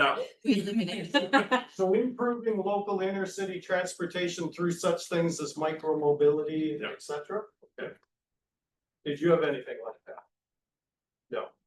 Okay, and give me one more. The other two that we had were. Aaron Corker? Down to 5, so we're good. Excellent, and so what were the ones left over for your group? Do you need the cards? Amy might need to. Yeah. What are the two left? We have create connections for post-secondary, and I believe this was related to making sure that folks had opportunities to connect with businesses and have opportunities to stay rooted in Brantford once they had. Oh, is it like the post grad? Yes, Yeah, yes. sorry for my writing. Yeah, it ties sort of like to the job opportunity. Yeah. Is it different? Like, if it's different, let's list it as its own item. There's a lot mixed in here, right? Welcoming spaces. Yeah, I think it is a little different because it's mainly about like keeping students in Brantford, whether it is like exploring like post grad or like just having jobs for them after undergrad. Okay. And what was the one other? Oh, sorry, Danette? No, I just had a question. What's in the next column? What are we doing after this? I had a Come thought, back. okay. I'm always jumping ahead, sorry. This final card was about creating that community-wide survey for students to Okay, understand. and is it different than the survey we talked about earlier? What was the This survey? is we go specific back- to students' view on belonging. The one earlier was specific to belonging. Yeah, we said conduct a survey to inform a subsequent campaign focused on increased sense of belonging. Was your survey about that? Yeah. Oh, okay, good, And we had something similar. great. So we've got them all. Oh, no, go ahead, Justin. We just want to elaborate a little bit because we said we had a very similar idea to the, believe it was the number 2, ensure students are invited to opportunities to be involved in community. Ours was creating like a regular event schedule or events that are open to all for community and post-secondary, but like might be facilitated through this group, might be collaboratively planned, et cetera, but involve community and students. So very similar. We just kind of wanted to elaborate a little bit just to make sure like it's a set frequency and it's meant to bring everybody together versus just being like, it's a community event that says it's open. No, we want to create events that actually bring people together and create those connections. Yeah, that's a friendly bill. Yeah, that's We great. we had a similar concept in our discard file, which was light up the nights, which was like midweek evening events that are open to all post-secondary students. And everyone could go, like, but if like Harmony Square was lit up every Wednesday evening kind of thing, and there was just something simple. It just like downtown feels different on a day when there's a show at the Sanders Center versus when there's not. Yeah. And I felt, well, we did acknowledge that for SNP, like the campus is not down here, but still be open to everyone. And if we were purposeful about how it's designed and making sure that everyone knew they were, like the Mayor's Barbecue is now successfully a multi-institution event. Right? But that doesn't discount the fact that SNP now has a lot of event space that they're trying to utilize more as community space as well. We have an event coming up in November in the athletic building at the SNP campus, and they're open to renting this out for community use. So, and it's a newer concept that they've just put together. So we can certainly look at trying to share the load in terms of where these are happening. Does not always have to be. Yeah, exactly. Yeah. Midterm mixers or something. Yeah. So if I can jump in, I want to get you to some food in a moment, but I want to do one more thing before that, and that's this column on the far right that Danette was asking about. And feel free if you need to stand up and come forward to do this. I think we're gonna make this top 4, Amy, if we could, not 3, because we're down to just 8 people. What I'm gonna ask you to do is just by show of hands, tell me which of the ones we just identified you would put in your personal top 4 as actions to pursue. So all you gotta do is, as I say, who would put number 1 in their top 4 is raise your hand. It's trust here, right? I'm gonna trust you not to raise your hand more than 4 times. I can also do the math. There's 4 times 8, so if there's more than 32, I know somebody's doing something illegal. So can you all read that from back? Because I don't want to read it all. Here, let me see if I How many are we down to currently? What do we have? 9, I think. Amy, go to the bottom. What was it? I can't remember. Amy, go there. 8. We're down to 8. So we're looking for your top 4 out of the 8. Okay, so if we go back to the first one, and again, I won't read it all. Just raise your hand. Or do you need more time to think about the 8? Like, do you want Amy to scroll up and down? Okay, so. Get bigger. can't make it bigger ends. I want to compare them all. Yeah, so let people look I at don't want to these. put my hand up 4 times in the beginning and go, oh darn, I missed the one at the end. So look at these 4 for a minute before we vote, and then Amy will scroll up and you can see the other 4 and just get your, write the numbers down if you want, so you remember which of the 4 you want.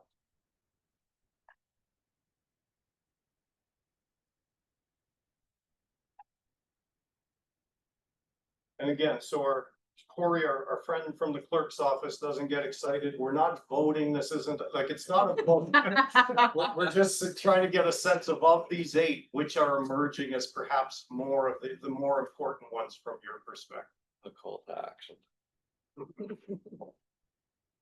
Hey, everybody seen those 4? Can Amy go to the next one? Okay. Great. There we go.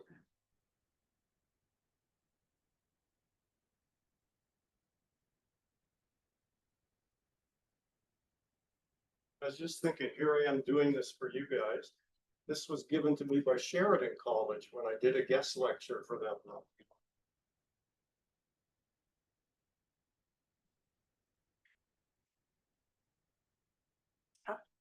Okay, everybody seen all 8? It is tough, isn't it? Okay, so let's go back to the beginning. And I'll just ask, show of hands, who would put number 1, this electronic resource social navigation guide, in their top 4? 1, 2, 3, 4 people, 4 people, 4 people, if you could pop that in. Who would put number 2 in, ensure students are invited to various things, in their top 4? 1, 2, 3, 4, 5, 6. 6, please, thank you. Who would put number 3 in, conduct a survey to inform that community meant. Okay, 1, 2, 3, 4, 5, 6, 7, thank you. Program to partner students with a community member as a mentor. 1, 2, 1, 2, 2, 2. No lobbying. Okay, 1, I'm trying to create a larger local student population based by recruiting, blah, blah, blah. Who put 1, 2, 3, 3, 3. Okay, encourage business to become more student friendly, welcoming. 1, 2, 3, 4, 5, 6, 7. 7, thank you. Improving local inner city transportation through micro mobility initiatives. 1, 1, 1. Don't even put 1. Put 0. No. They take Justin. I'll take the hit, it's fine. And the last one, create post-grad opportunities to help students remain rooted here after graduation. 1, 1, 1. I gave up on that for another Okay. one, sorry. So here's That what is important, though. here's what I'm proposing we do. we will pick the one, like the top 2 or 3 of these, just based on your quick voting today. And we'll do a little work through how we might move them forward when we come back after dinner. Well, I just shouldn't say after dinner. Grab dinner and bring it here because you could eat and talk at the same time while Amy and I work. And Laura kindly has got the food for us, and it is right here in the committee boardroom. So take 10 minutes, grab some food, use the facilities. We'll work through a few of the top ones, and then we'll have a quick discussion about barriers. Great work, everybody. Thank you.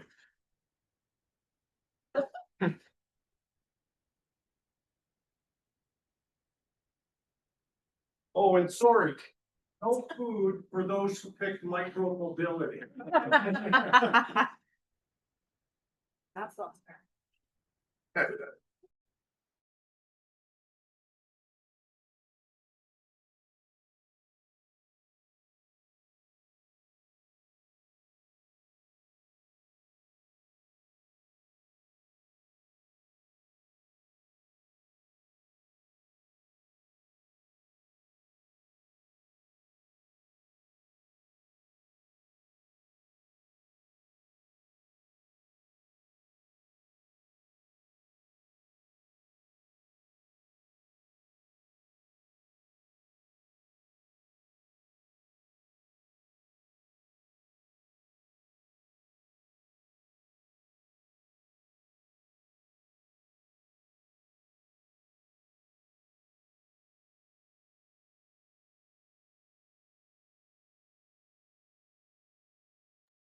Some of those dovetail with Yes. what, yeah, Amy's nodding. Did you feel they dovetailed with what you came up with, Sinan? If you're there? No, maybe she's taking a break too.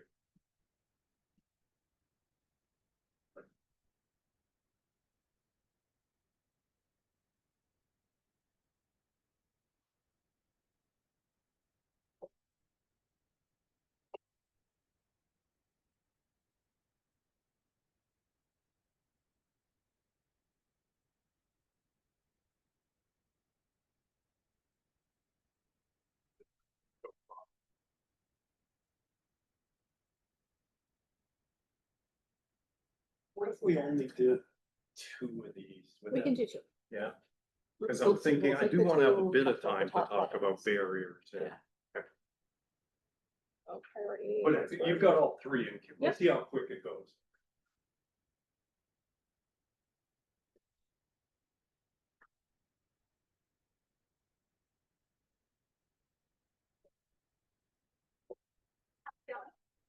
Good, I think. I mean. Yeah, What do you think, Isaac? yeah, You're the very participant. productive, very productive. That's good. Good to hear. Thanks for your contributions. You started us off well. Oh, yeah, no You got us going. I hope not. I don't own any candidates anymore. Can I get you anything? Grab something, but thank you. Grab yourself something too.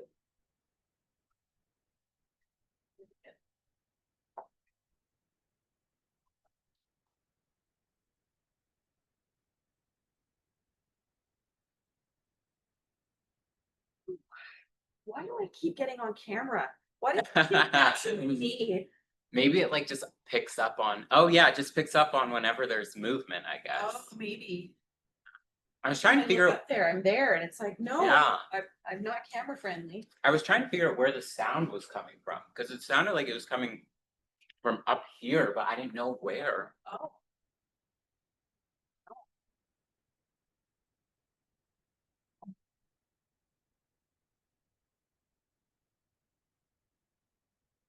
Now it's gonna watch me eat. Oh.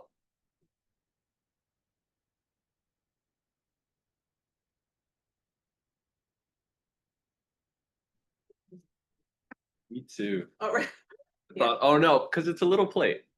right, maybe that's it, yeah.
So, a few of you actually came up to me over that short break to say that you're finding this productive, that we're getting a lot done. So that's great to hear, because I'm purely here as an instrument to try to get you folks to come to the best outcome. So let's keep driving it forward here in our last, as we're into the last hour. So if we could bring Amy the Word document back up, we're just gonna do this for a couple of illustrative examples, because there's not gonna be time to do all 8, because we do want to have a bit of a chat about barriers and impediments. So Amy has kindly, over the break, taken the ones that got the most votes, like the 7 out of the 8 of you, the 6 out of the 8, and so forth. So let's start with the first one, which was number 6 in the list. Encourage business to become more student-friendly, have welcoming spaces, some kind of job opportunities, maybe a bit of mentorship, but distinct from the mentor program, and experiential learning opportunities and student discounts, which we heard clearly as well. So my question to you is, what's the near-term next step to make this happen? So here we are, we've identified this action. Many of you, almost all of you, put it into your priority list. So how are we going to move this forward? Dana, kick us off. I got you mid bite. Sorry.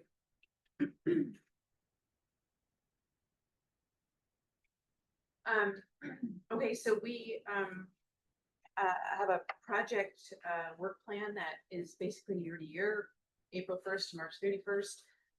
So we're already planning for next year's project starting April 1.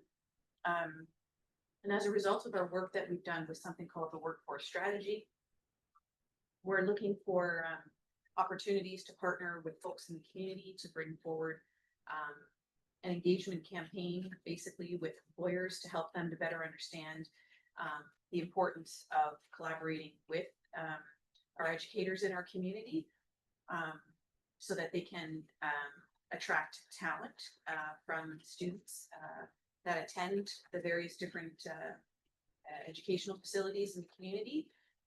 That includes the high schools as well as the post-secondary institutions from our perspective. So we're already partnered, I guess, informally with Wilfrid Laurier to work on this collaborative project, but we're just in the very early stages at this point, so there's not been a whole lot of outreach. So can you phrase it, sorry to interrupt, Yeah, phrase okay. it for us as an action, like a next step. So you would say, Glenn, I'm making this up, the Workforce Strategy Committee will do what? Will you meet with your members to discuss this idea? Will you involve Laurier? Like, what's an immediate next step to move that forward? We'll be involving all of the educators in the community to move this forward by way of we're going to be doing research with employers, with the workforce, and then putting some sort of tangible item together to help inform employers about the importance of engaging with the educators in the community to tap into local talent. Okay, so I'm jumping a bit ahead here, but Danette, would your group be a logical lead or a champion for this? Yep. And does anybody object to that, sitting around, like, do you see somebody else as being a more logical lead for this initiative? Maybe the BIA? Okay, we can put both down, so. I think defining the scope and the objectives, because all those audiences and businesses have different. Some were looking to potential employers or co-op hosts, some were looking to make the students want to go in there and feel safe and spend their money. So I think there are like the different audiences and objectives are for each of those pieces need to be defined. And again, the champion doesn't mean others don't do anything. We're just looking to identify somebody who will take ownership and maybe involve everybody else in it, but it's still, somebody's got to take. So I'm making this up, but when you come back for your next meeting, I won't be here. Somebody can stand up and say, I agreed to be the champion of this, and this is what I've made happen.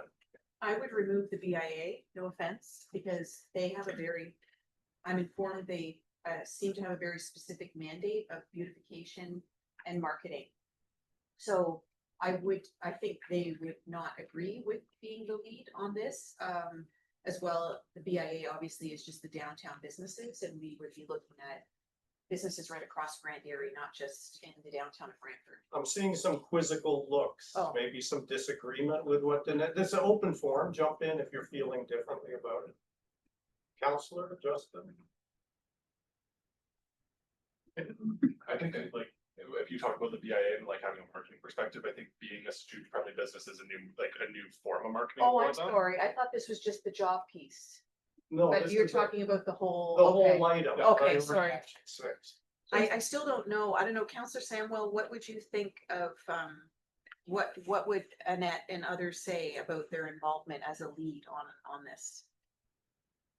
I would imagine they would probably want to be involved, to be honest with you, but, not having any of them here, I think that it doesn't, I think I would put them on there, maybe not fully as the lead, unless others feel that maybe that should be the right fit, Is but there another category? There supporting- is, who will be key supporting partners? Maybe there, Yep, and I think that David's not here tonight from the chamber, but I think Yeah. the chamber also, I would see the workforce planning board, the BIA, and the chamber collectively being important voices.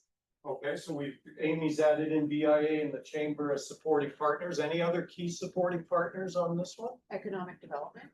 from the city itself? Okay. Anyone else? The institutions, the Yeah.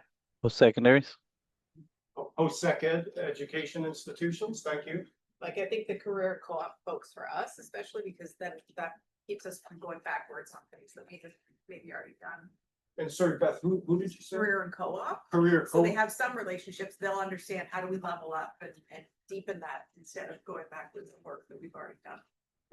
And I jumped, because Danette gave us a one near-term next step. Does anybody else have a near-term next step that they can imagine for this one?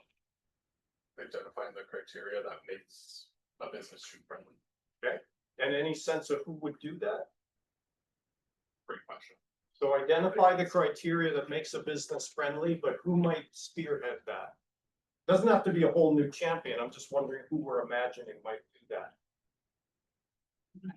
I think it could be kind of defined by the institutions, like even if like it's like the students, like the Students Union or the Students Incorporated, or is there a student?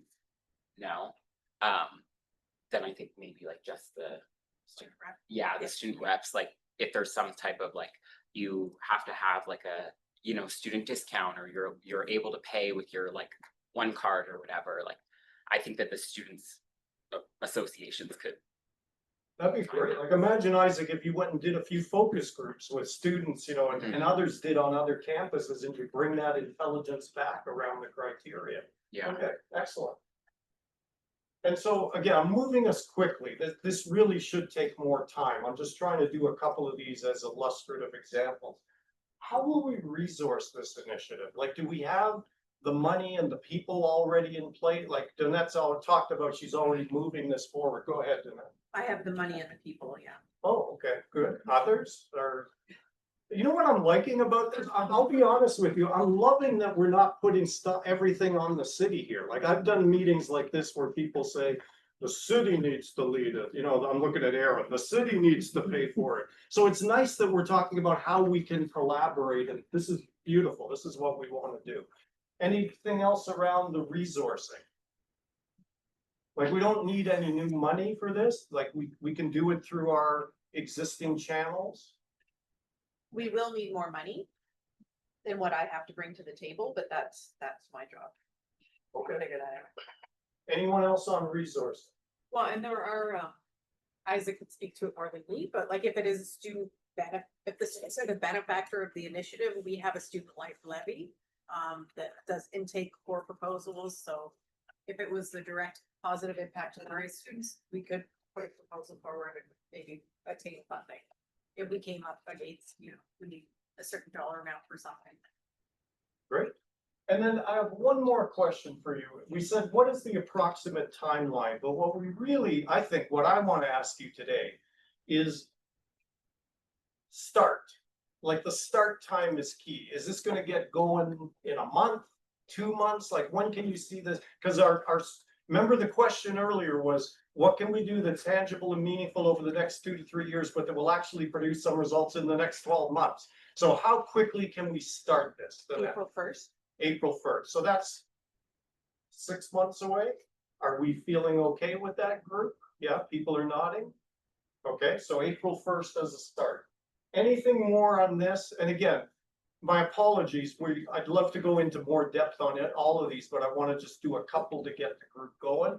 And then we will jump to the next part of the agenda. So can we go with your, oh, go ahead. I was gonna say that like, apart from these 5 things, why don't we add another column and talk about challenges that it might face?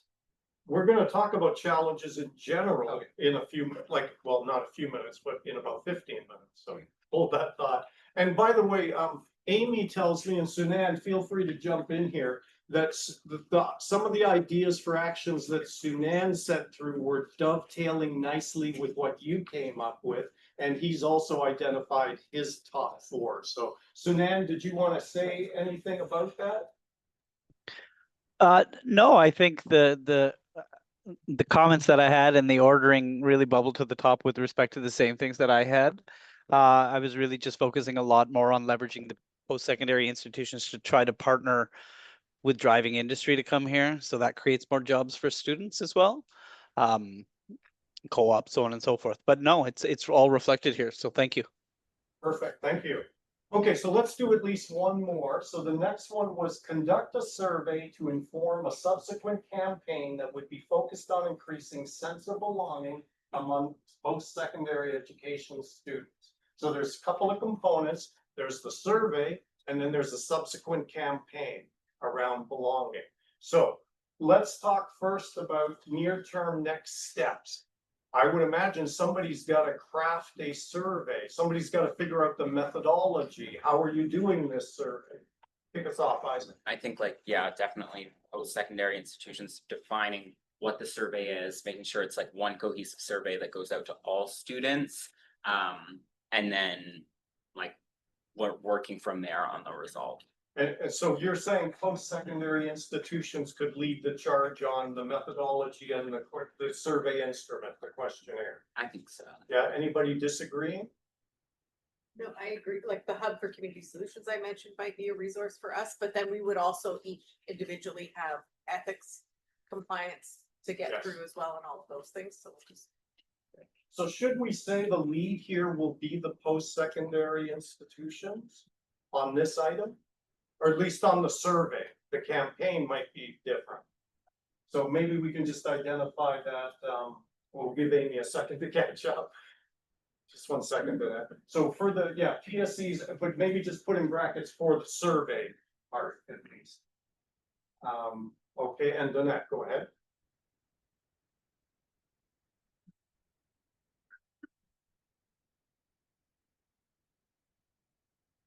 Sorry.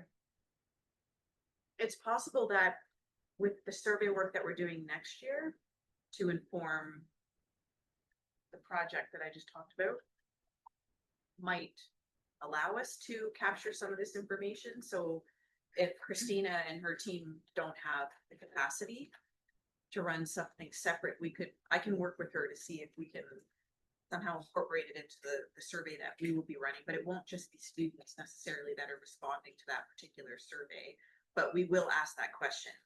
Who are you and how do you identify? Are you, between this age demographic or that age demographic, and are you in school or are you working full time or whatever, these kinds of questions. So that might help us to break that piece of information down into its own little compartment.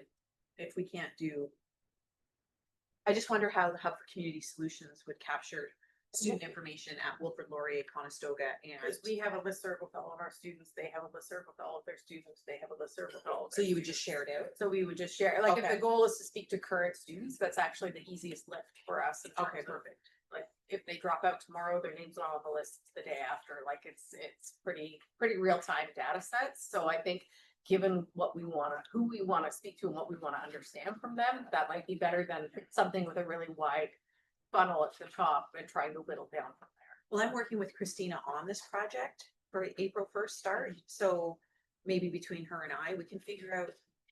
Yeah, maybe it's a separate survey, a subset of that project, but It just might goes to be- students or something. Whatever's easiest, I think would be the best way to the end here. And then if we can use your network of student email addresses to send it out, then that might be one way to do it. Yeah, and that's the part where ethics becomes the. Yeah, we would do. It's not the a big ethics deal, review but it's just a beforehand, yeah. process. Yeah. At least for us, I don't. Okay, and with your permission, I'm not gonna ask us to identify the next steps or the lead for the campaign yet, because we haven't even done the survey, so let's we'll keep things in order. But how will we resource it? Can the initiative be, the survey at least be done by the post-sec? You don't need money, you've got people who will do the analysis, the tabulation, all of that? Like, we can try and partner with the hub or with the workforce planning board to get the right people. Okay, so we'll resource the initiative post-sec in combination with the hub and the workforce planning board. Okay, and do we have a sense of when we could actually do this survey? Like, when do we think we could not just create it, but when do we imagine we might actually go to the field with this survey? I can't, it would be April 1st and beyond. I think if we wanted a pulse check, like an initial pulse check, even for student belonging, we could probably deploy before Christmas or shortly after, but I don't know if everyone else feels the same. Because I think that baseline data is so important, like, but I don't know. But also we have to be mindful. I say that, but I also, our students get surveyed to death, and the Dean of Students Office will tell me that there are blackout zones because they're doing surveys and McLean's is doing, like, all of those things happen, right? So I see you smiling. Ours is a little open right now because of the strike, so they've moved a variety of surveys that focus on like student services, et cetera, to the winter. There's actually like an open time slot in the late fall right now. Okay. At Conestoga, So it's there might be opportunity. I'm wondering, Erin, if we have, because this is gonna go into a report that then we're gonna make a recommendation to council, like, are we even able to do anything before like council's Next 3 months. received our recommendation in December, I think is what we're aiming for. So like we might. Yeah, the short answer is absolutely, like Okay. administratively, if you have the resources and you have the institutional mandate to do that, go ahead and do it, that's fine. If it were to be asking money of council or council to direct staff to do A, B, and C, then it would have to float through the chain of command and get that final direction or money from council. With this, we're discussing in terms of go mandate resources within the table. You can certainly start that anytime you want, and we just reflect that in the report, that this was work that was contemplated prior to the action plan, but it supports the action plan, something. So could we say, just to, so we can move on, if we are in agreement, could we say we'll conduct a survey by end of this year or early in 2026, like somewhere in there? Is that fair? I think that's, Okay, We just say end of January to simplify. by end of January, okay. just don't want to do it on that, like, darkest night of the year time. Yeah. People aren't feeling Yeah. very good. Okay, that's great. And, okay, why don't we, let's do one more, Amy, you loaded another one in. Yep. Oh, sorry, Danette, were you signaling me? No, I'm just Just rubbing your scratching. nose? Yeah. It's like an auction. You tug on your ear, I get you. Okay, so the third one that got a fair number of votes was this one. Ensure students are invited to various things to be involved in the community, local events, programs, volunteer opportunities, use some sort of e-newsletter or other vehicle. And also schedule some of your own events to help integrate the community and students, such as Light Up the Night and so forth.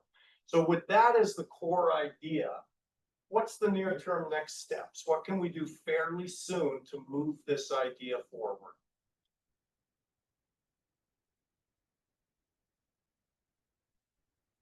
Take stock of the already pre-planned events to see if there's any opportunity to open them up cross collaboratively. Do a bit of stock taking. Others, thank you for kicking us off. Jump in. What else can we do to move this forward? I think take stock of existing communication vehicles as well, like we have a student e-newsletter and we have add a portion in there called What's Happening Downtown for the Brantford campus. But it's moved under the benefit of a different person, and I'm now meeting them tomorrow to sell why that is important at this campus, because they've deleted it because they feel like it's not part of their mandate. So we can identify existing communication vehicles and promotion opportunities. We can do that in the near term. What else could we do? There, one more for the near term. Could somebody start to create the idea, like the light up the night, like does somebody want to create what that event might be? Isaac? I guess we could, yeah, like the students' union, I know we're always looking for like events. I don't know like how soon it would be. But definitely we can start looking at like what an event like that would look. Okay, so start planning at least the content, the look, the Yeah. substance of the event. And yeah, if you put down Isaac, will have that done by November, Amy. I personally say, not right. Yeah. So who will take the lead on this? Like, who's gonna take stock of the communications vehicles, the events that are already there? And this could be, you know, also the city can jump in here too. It's not just the, like, city people feel free to jump in and take on some of this. If the chamber was here, they have regular events, monthly events, that are usually hosted at local businesses. And so it would be great to, I mean, they're after hours events, so there's usually free food and drink. They're ticketed, those events, aren't they? They're what, sorry? Ticketed, like you have to pay to go. Yeah. No, You have to be a member or chamber. do you have to be a member? Often, Yeah. Yeah, even the after hours? Yeah. Oh, okay, because it's not ticketed, you don't register, not for the monthly after hours ones. Yeah, I think you have to be a member. I could be wrong. Is But I'm one of pretty them sure- tomorrow, the after hours, is it tomorrow? Could be. Cause I think that one, I registered for it, there's one after hours tomorrow and you didn't have to be a member, you just had to like register, and it was free. Okay. Could we invite Sunand in? I think he wants, go ahead, Sunand. Yeah, considering we're taking stock in the first two items, could each of us at the table here, the committee itself, take the lead on collecting that information from our respective organizations? Just a thought. Sounds like a great idea if you're all so willing to, a lot of nods, are people willing to Yeah. do that? So within your own organizations, take stock and bring that back to the group or give it to Amy or whomever and she can roll it up. The UX 200 class, offers, opportunities for people in the community to bring them problems so that they can solve them throughout the semester. In UX 200, winter semester of 2025, VScene brought in, this idea of, creating an online tool, for people to understand what different events are happening locally, because he has everything right now. Jason, the owner of the newspaper, has everything in the actual newspaper, but there isn't an online app or something. He just has a spreadsheet. He just has a spreadsheet and he wanted something more digital so that people can be more aware of the different events. I don't know where he collects all of the different events from, but there are, like, the city, obviously Parks and Rec are running events. The chamber runs events, and then sometimes Enterprise Brant has stuff going on. We sometimes have stuff going on. You sometimes have stuff going on. But I think Jason does a decent job of compiling it all in his newspaper. And then the students were to put something digital together. Whether or not that came to life, I don't know. So Jeanette, would you be willing to contact Jason Oh, and see sure. if he'll share the list with the group? The list, yeah, it It's should public? be, yeah, it should be public. It's in his newspaper. Excellent. So that would be, I think, a decent collection of what's happening in the community, like the current happenings. Great. Well, I've never seen it myself, but it does exist. And then sorry, Counselor, did you want to jump in? So you already actually kind of have what I was gonna say captured in the same way that you brought everybody looking into their own resources, because the city has an events calendar and all of those things as well. So I think just looking at what we're already all doing as well, working from there. But I think the question is, who's gonna be the lead to consolidate it all? Or do we not need to consolidate it all because it's already on the BC newspaper? Well, we're saying if each organization sends it in, Amy kindly put Amy to roll it up. Oh, So if thank you you. send it to Amy, she'll consolidate it all for you, because there will be duplication. Can I, Isaac, if I might, for one of the next, for the lead, did you say student reps would take the lead on helping to define and shape that event? Or not? Don't let me- Like. Yes, I heard that. Like you're talking about like the. That new event, yeah, that. Okay, I think that it's something that our organization could do if like other organizations, obviously we would have to work together to sort of plan something, but I think it's something that could be done. It's just, I don't know. Yeah, it would probably take a while to, yeah, and then like if it was something like sort of outside, we'd probably have to do it like in the spring. Well, how much does Jason promote the BC newspaper with the students? Does Like, he have it everywhere within the campus or? I don't think it's everywhere. I think it's only like 1 or 2 spots, I'm pretty sure. So could the student union, I'm phrasing this wrongly, but could they do a better job of getting that BC news? Well, that's Jason's Paper. job, he's a business owner, he can hoof it on the sidewalk, what the pre-west one. Yeah, so maybe he needs to do the better job of getting that information to the student body somehow. I also wonder if we would want something a little more curated, because Mhm. there are a lot, like, it's pages long, and there's things like story hour at the Brantford Public Library, like, so there, it might not, like, Yeah, I've it's never seen the everything, list. right? Yeah, Yeah, it's so- it's a I dump. think the counselor and Amy both wanted to get in. Go ahead. Counselor. Yeah, I was just gonna say that I had offered to help Isaac and his team if they would like help with the event. Oh, Yeah. great. The other thing I'm a big proponent of is like, don't invent something if something already exists that you can build and make better. So you could look at what's already planned in Harmony Square or other places in the city and say, Yeah. okay, could we have a student component of this? Because like Scare in the Square, there were sort of young adult targeted programming aspects of that. And is it being promoted? But the other Yeah. piece I say is I've heard anecdotally, sometimes students in Hartford feel frustrated, like they share everything. And they want just student stuff. So Yeah. there's that tension. Yeah. Uh-huh. Amy, did you want to So say? something? there, I don't know if everybody around this table knows this, but there is the city events calendar and then there's the city youth events calendar. And the youth events calendar is very much underutilized at this time. Not a lot of community folks actually submit their events.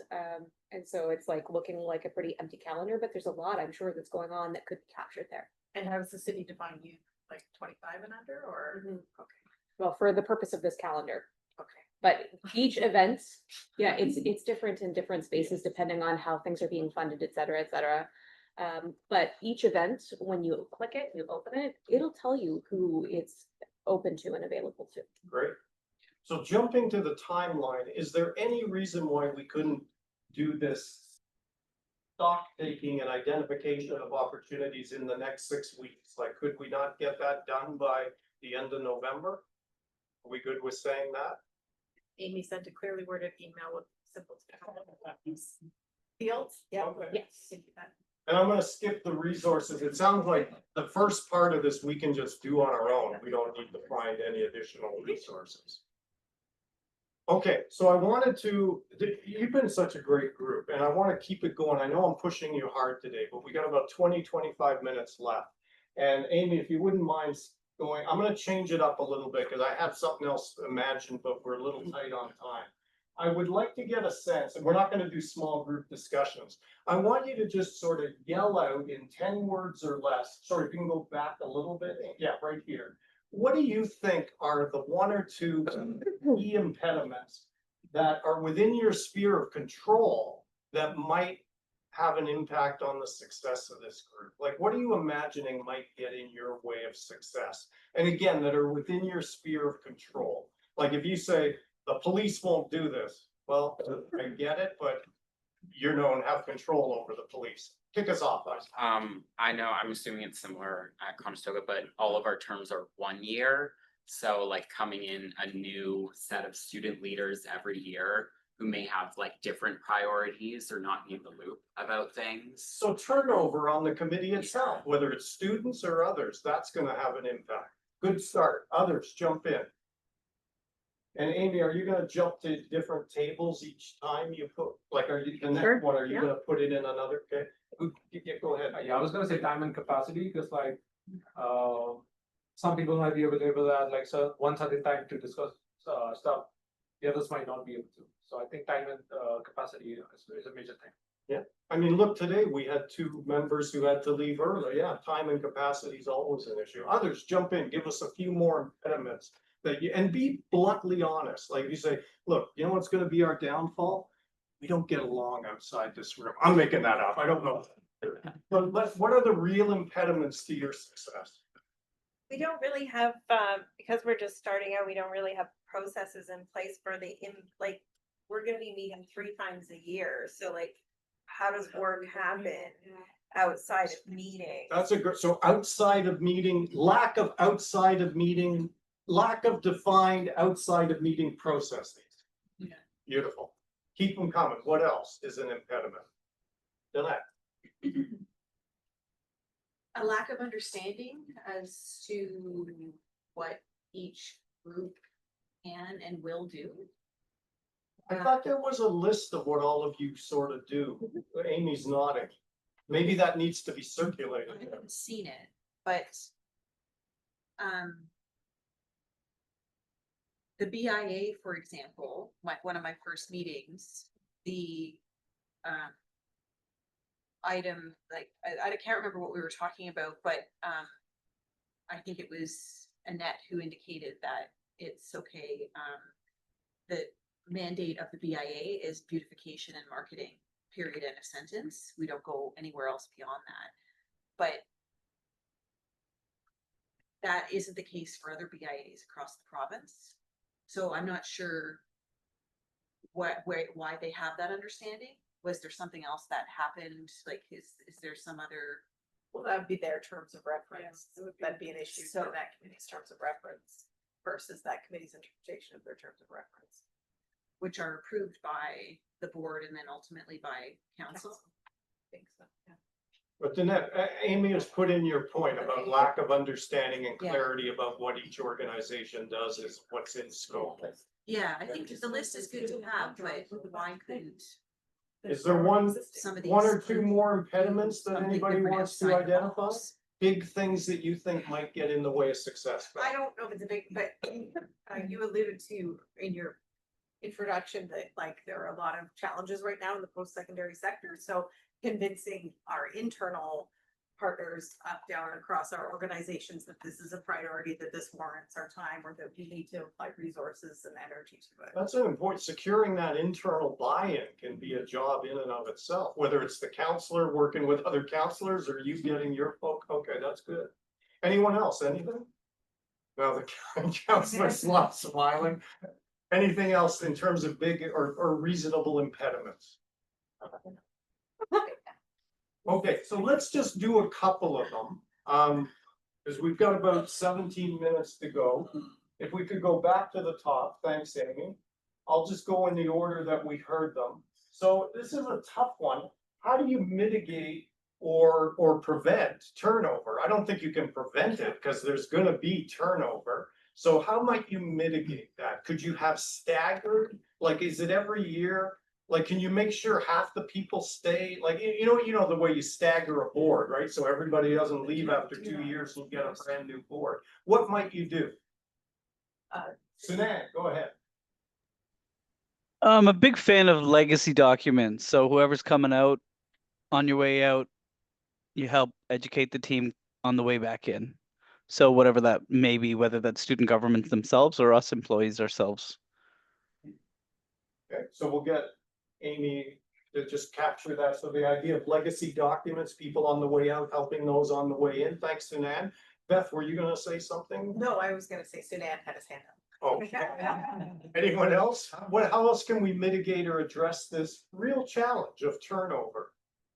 Done Some sort of an appreciation campaign, or I'm just thinking of some work that we did with the Grand River Council on Aging every year for volunteer week or month, I'm not sure which. They have a little ceremony. It's basically just a lunch and a get together just to appreciate those who commit time and energy to that group. And it's they don't have much money to go on, but they do bring people together deliberately to feed them and just to get together. So maybe just having a meeting without the need to have formal discussion about anything, maybe just a way to appreciate and show thanks. Okay, thank you. Anyone else? Beth? Is there a sweet spot in the student government calendar where the new folks and the old folks are sort of still around at the same time? Because we could, just building off what you said, Jeanette, like I'm thinking about the event Laura coordinates for the Downtown Action Committee, where it's a bit of a celebration of achievement of walking tour. Maybe there's an event like that where like the outgoing reps and the incoming reps can all be at the meeting. And we're sharing back like the celebration of work from this committee, and that way the incoming people have a little more framework and context and understand the players. Yeah, imagine that. I'm just, if I could take your idea further, imagine if Isaac left this group because his term was over, but he agreed to come back to the next meeting to share his perspective and like help his newcomer through the transition.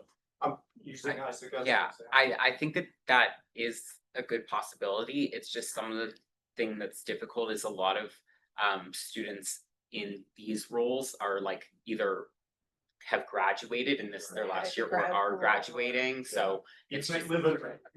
yeah, it's sort of tough to do that, and then sometimes like the hiring process takes a little bit longer to where it's past the school year.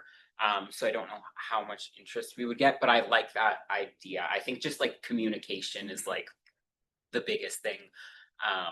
Like we have like transition reports, and I think just the more time we can get with like the previous and then the incoming, the better. Yeah, that, sorry. Do you think there would be a staffer from the Students Union who would, are you staff? Yeah, like if there would be a Tony or Yeah. someone like that, that could also be at the table, that would help with continuity as well, right? Often we lean on the staff for that role. I think that's definitely possible. So I said Isaac might move to Vancouver, but he wouldn't because he's gonna live and work locally. Yeah. Oh, Right, Isaac? for that campaign. Okay, I'm gonna skip the maybes. Let's go to the next one. We'll do a few. Time and capacity to follow through. So everybody puts this on the list when I talk about impediments, because everybody has time and capacity challenges. It's real. So what are we gonna do? How do we mitigate it? How do we address that? We're not gonna get rid of it. It's not gonna disappear. We're just gonna have to live with it. So what are your ideas? Reasonable timeline. Okay, so we're not over pressuring people or organizations, so reasonable timelines. What else? Sharing like precise information, like, and not beating around the bush, and not sharing any unnecessary information. Like, yeah, That's interesting. Yeah, don't overburden people Yeah. with stuff they don't need to see, read. Okay. Others jump in. What else? I think like kind of planning them around times where it's able to be done, like because certain, groups have busy months and such. Yeah, if you're in the middle of finals, you're probably Yeah. here to meet with us. Anything else? I'll look for one more idea. Anybody, one So more. this, I'm a big fan of this, which would be putting the administrative burden on the city, on the clerk's department, but. When you send, let's say you send follow-up documentation, I don't know if this would actually work. But that you send it almost as a meeting invitation, but meeting for you at your desk to read the documents and do the follow-up work. Which will be hard because you won't have access to everyone's calendars, but I don't know if there's a mechanism through which, or even if you just remind us and say, here are the follow-up documents that you are asked to give feedback on by, pulling together, say. this Your event's- calendar, yeah. Say, so like, please enter this in your calendar now, because I find if I put the reading in my calendar, the reading that's done, if I don't, then it's. Okay, well, I asked for one more, we got one more, let's do one more impediment, and then we'll knock it off for this part of the agenda. So we had lack of processes to activate action outside of meetings. So the chair put that on the table, all of us, let's respond to, the obvious mitigation is develop processes, to do that. But who, when, how, like, how are we gonna mitigate that issue? Go ahead, please. Again, assign a lead, somebody that follows up and checks in with the group, even when we're not meeting. Okay, do we know who that is? Like, who is our kind of the person prompting you? I know Amy prompts you for stuff, but who is our prompter to kind of remind you and to get you to do things? It is Amy? The two of us. Right, yeah, you're not. Okay. Okay, so the chair and Aaron are gonna get after you. A lot of your responsibility will come from Amy, who's gonna do a lot of the horsepower behind the scenes. But then between Raylan and myself. I'll make So Amy will say, I'm writing on behalf of the chair and Aaron, so don't hate me. Okay, what else can we do on this one? I mean, is it, like when, I don't know what, you know, when you come up with whatever comes out of today and share it with us, and we're gonna have this action plan of these things that we wanna do as a I'm not committee. writing, by the way, Amy's good. Okay. Yeah, I'm not doing it. Okay, cool. Like, do we need, cause we have the things we want to achieve as a committee, but like, I feel like we also need to. Well, you already said it, sorry, I'm just repeating, but we need to like, an action should be that we're establishing some things. Up, like processes. Process, yeah. Sorry, I guess that's already up there, I'm sorry. No, But I just wanna see it as like a, I don't know, in the action plan, I guess is my point. Cause when you establish a new thing, you really should like have that at the top of Policies the and list. procedures. Before we start trying to like create events and surveys and things like that, like maybe we need to like have a handle on how we operate. sort of an overarching Yeah. action plan that, okay, and that specifies some of the process, great. Anybody else, anything on this one? Yeah, given the frequency of meetings, I agree, like SOPs of like, do we do electronic votes and how are they conducted? Or Yeah. do we have a shared project management platform? Right. We just Does that not exist from the last town again?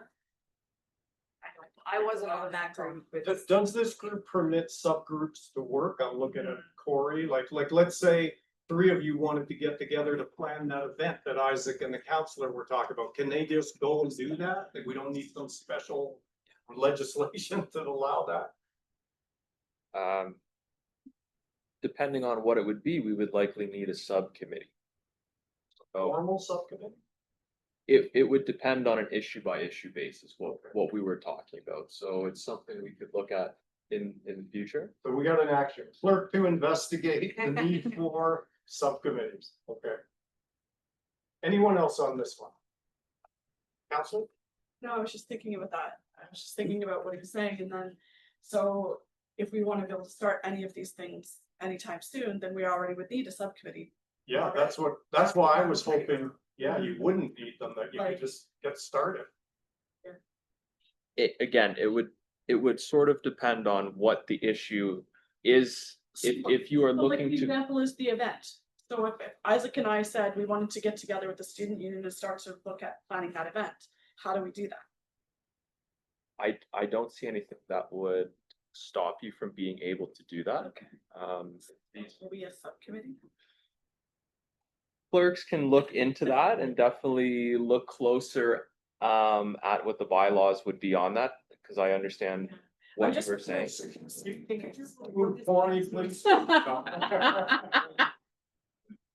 Okay, so you're saying? Yeah, maybe I can offer something into Yeah. this part of the conversation. So this is an advisory committee of council, so it's bound by the procedural bylaw. And like, just speaking of the old town and gown, this would be something people did not love about the old town and gown. But we'll just let that stop linger. Okay. I don't believe we would need subcommittees. What would probably work best is like a work. So I understand the point of contact, keeping all the wheels working together. And so yourself, counselor, and others want to get together and plan an event. Amy's probably in that discussion as kind of the anchor of the conversation, not a formal subs, because you are a subcommittee of council, it's not a subcommittee of council. But I like your language, like a working group. And Corey, if you could just confirm, I'm joking about the security. If you could confirm that a working group would work, that would be great. Like informal. work. Clerks can come back definitely at the next meeting. It's not something on the fly you can, because there are subcommittees of subcommittees. So the procedural bylaw on that is not so cut and dry, that we do have subcommittees of subcommittees. I don't see why a working group wouldn't work. Again, the problem we get into is it's an issue by issue basis. Can I just add one thing to what you said? Don't hold the answer till the next committee meeting, because that's too far away. Like, send it out to people and let them know, or through email or something. Because, you know, if the counselor and Isaac want to, if they want to meet in 3 weeks, they can't wait 6 months. If I may, if that is something the committee would like, we will have to vote on it. We can bring an amendment tonight. Yeah.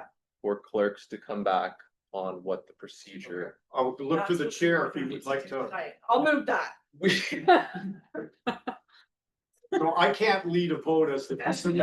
Clerk, yeah. Yeah. So, If the chair, When we move there. Okay, when we get to. But- Okay, we're other not there yet. business. Okay, I jumped the gun too now. so let's then we're in our last 5-10 minutes. Can I beg your indulgence for an extra 5 minutes? Does anybody have to run right at 7? Couple of people do. Okay, can you go to the slides? Because I want to do one quick exercise. And Justin, would you mind just giving everybody one card? Thank you. One card. Okay. Or get one, or does it need a vote on it? You know, I should look at this one, he needs one. Amy, if you can, when you have it, off the slide. I'm trying to, they're not cooperating. Which one? Go near the end. You're the, Okay, here we are. Fear in the hat exercise. There we go. So thanks, Justin. So as we wrap up today's meeting, you see the question, what is the one biggest fear you have about this committee's future functioning and or ability to make a positive difference? The one big fear. I want you to write it down. Don't put your name on it. I will collect them. It'll be anonymous. So I just want, you can be as honest and brutal and straightforward as you want to be. Yeah, I'll come and get them. Thanks, Justin. So again, your one biggest fear that you have about this committee's future functioning and or ability to make a positive difference. Just wave and I'll, yep, you're good. Thank you.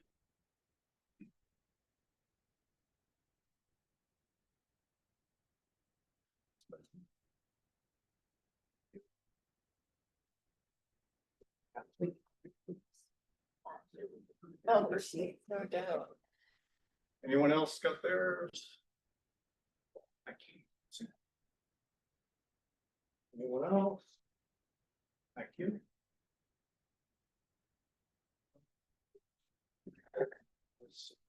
I think I'm waiting for one. Yeah. Great. So I'm going to ask Justin if you would shuffle these, please. Just in any order, so I'm not just picking the last one that I was given. Okay, thank you. And so I will begin with the one from Isaac. No, I didn't. They're random. I have no idea where this is. Okay, Amy, you don't have to type these because I'll give you the Perfect. cards out. perfect, thank you. So first of all, somebody said, stay rooted in negatives instead of moving forward. So your fear is that you're going to stay rooted in negatives and not be willing to move forward. Interesting. Somebody else said, doing nothing and just talking. And we said at the beginning, we don't want to just be noodlers. We want to be doers as well. Stuck in bureaucracy was another one. Downtown's challenges never improve and it's all for naught. Bureaucracy again. Ability to manage and complete tasks / action plan with limited capacity / staffing. Lack of follow through. Members not being interested in pursuing the priorities that we talked about due to different reasons. Okay, so that gives us a sense of where your heads are at. One more thing I want to do really quickly before I invite Aaron to talk about next steps and I invite the chair to draw things to a close is an exercise I call one word. So I want to go around the room. I want you to give me just one word that describes how you're feeling about what we've accomplished today in this meeting. So I'm making it up. You might say disappointed. I hope not, but that could be your word. It might be excited. It's up to you. What's your one word that describes how you're feeling about what we've done in this meeting and what we've accomplished? Can I pick on you to kick us off, Justin? Productive. Productive. I am a Okay. Go to the chair. Pride.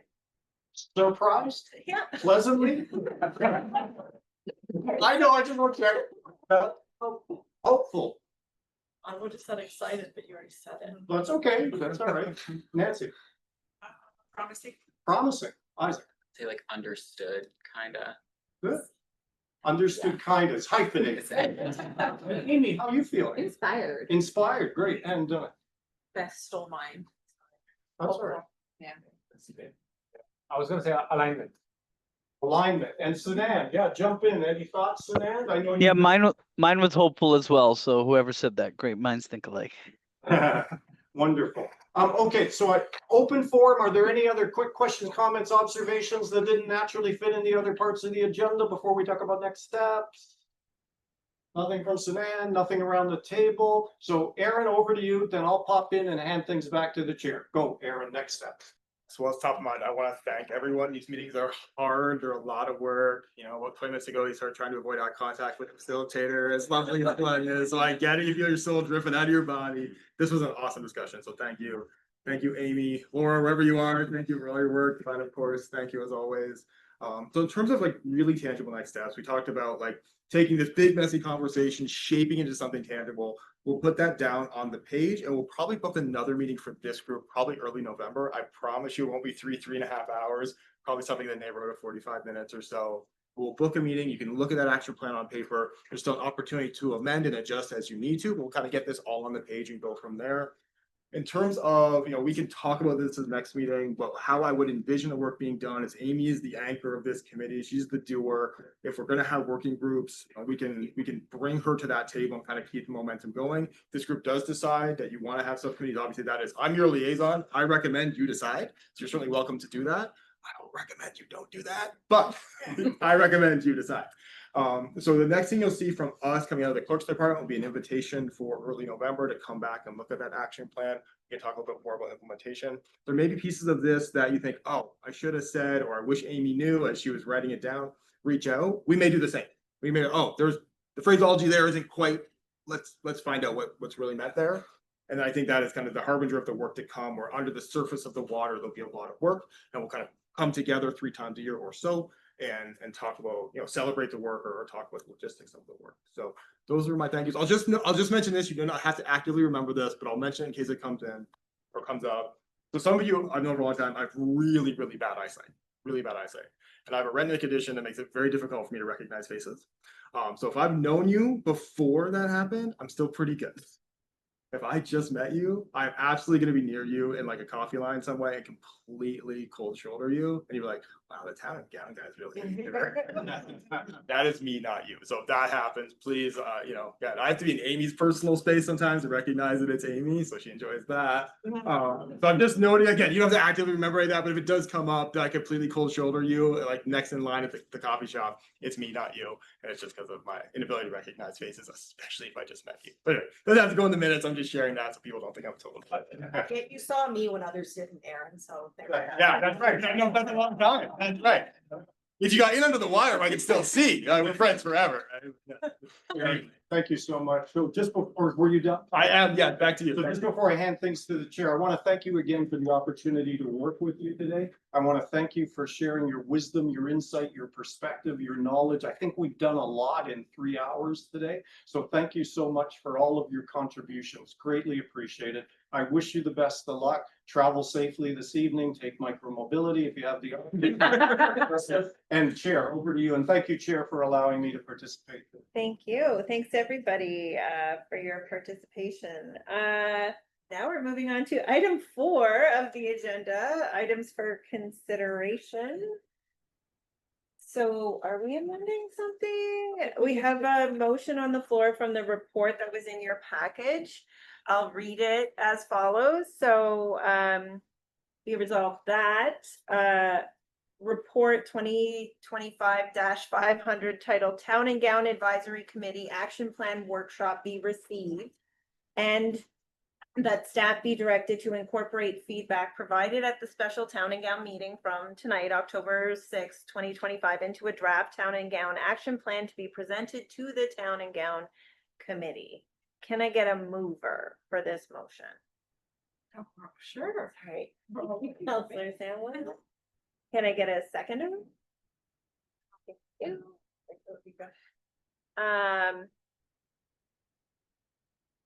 Any discussion?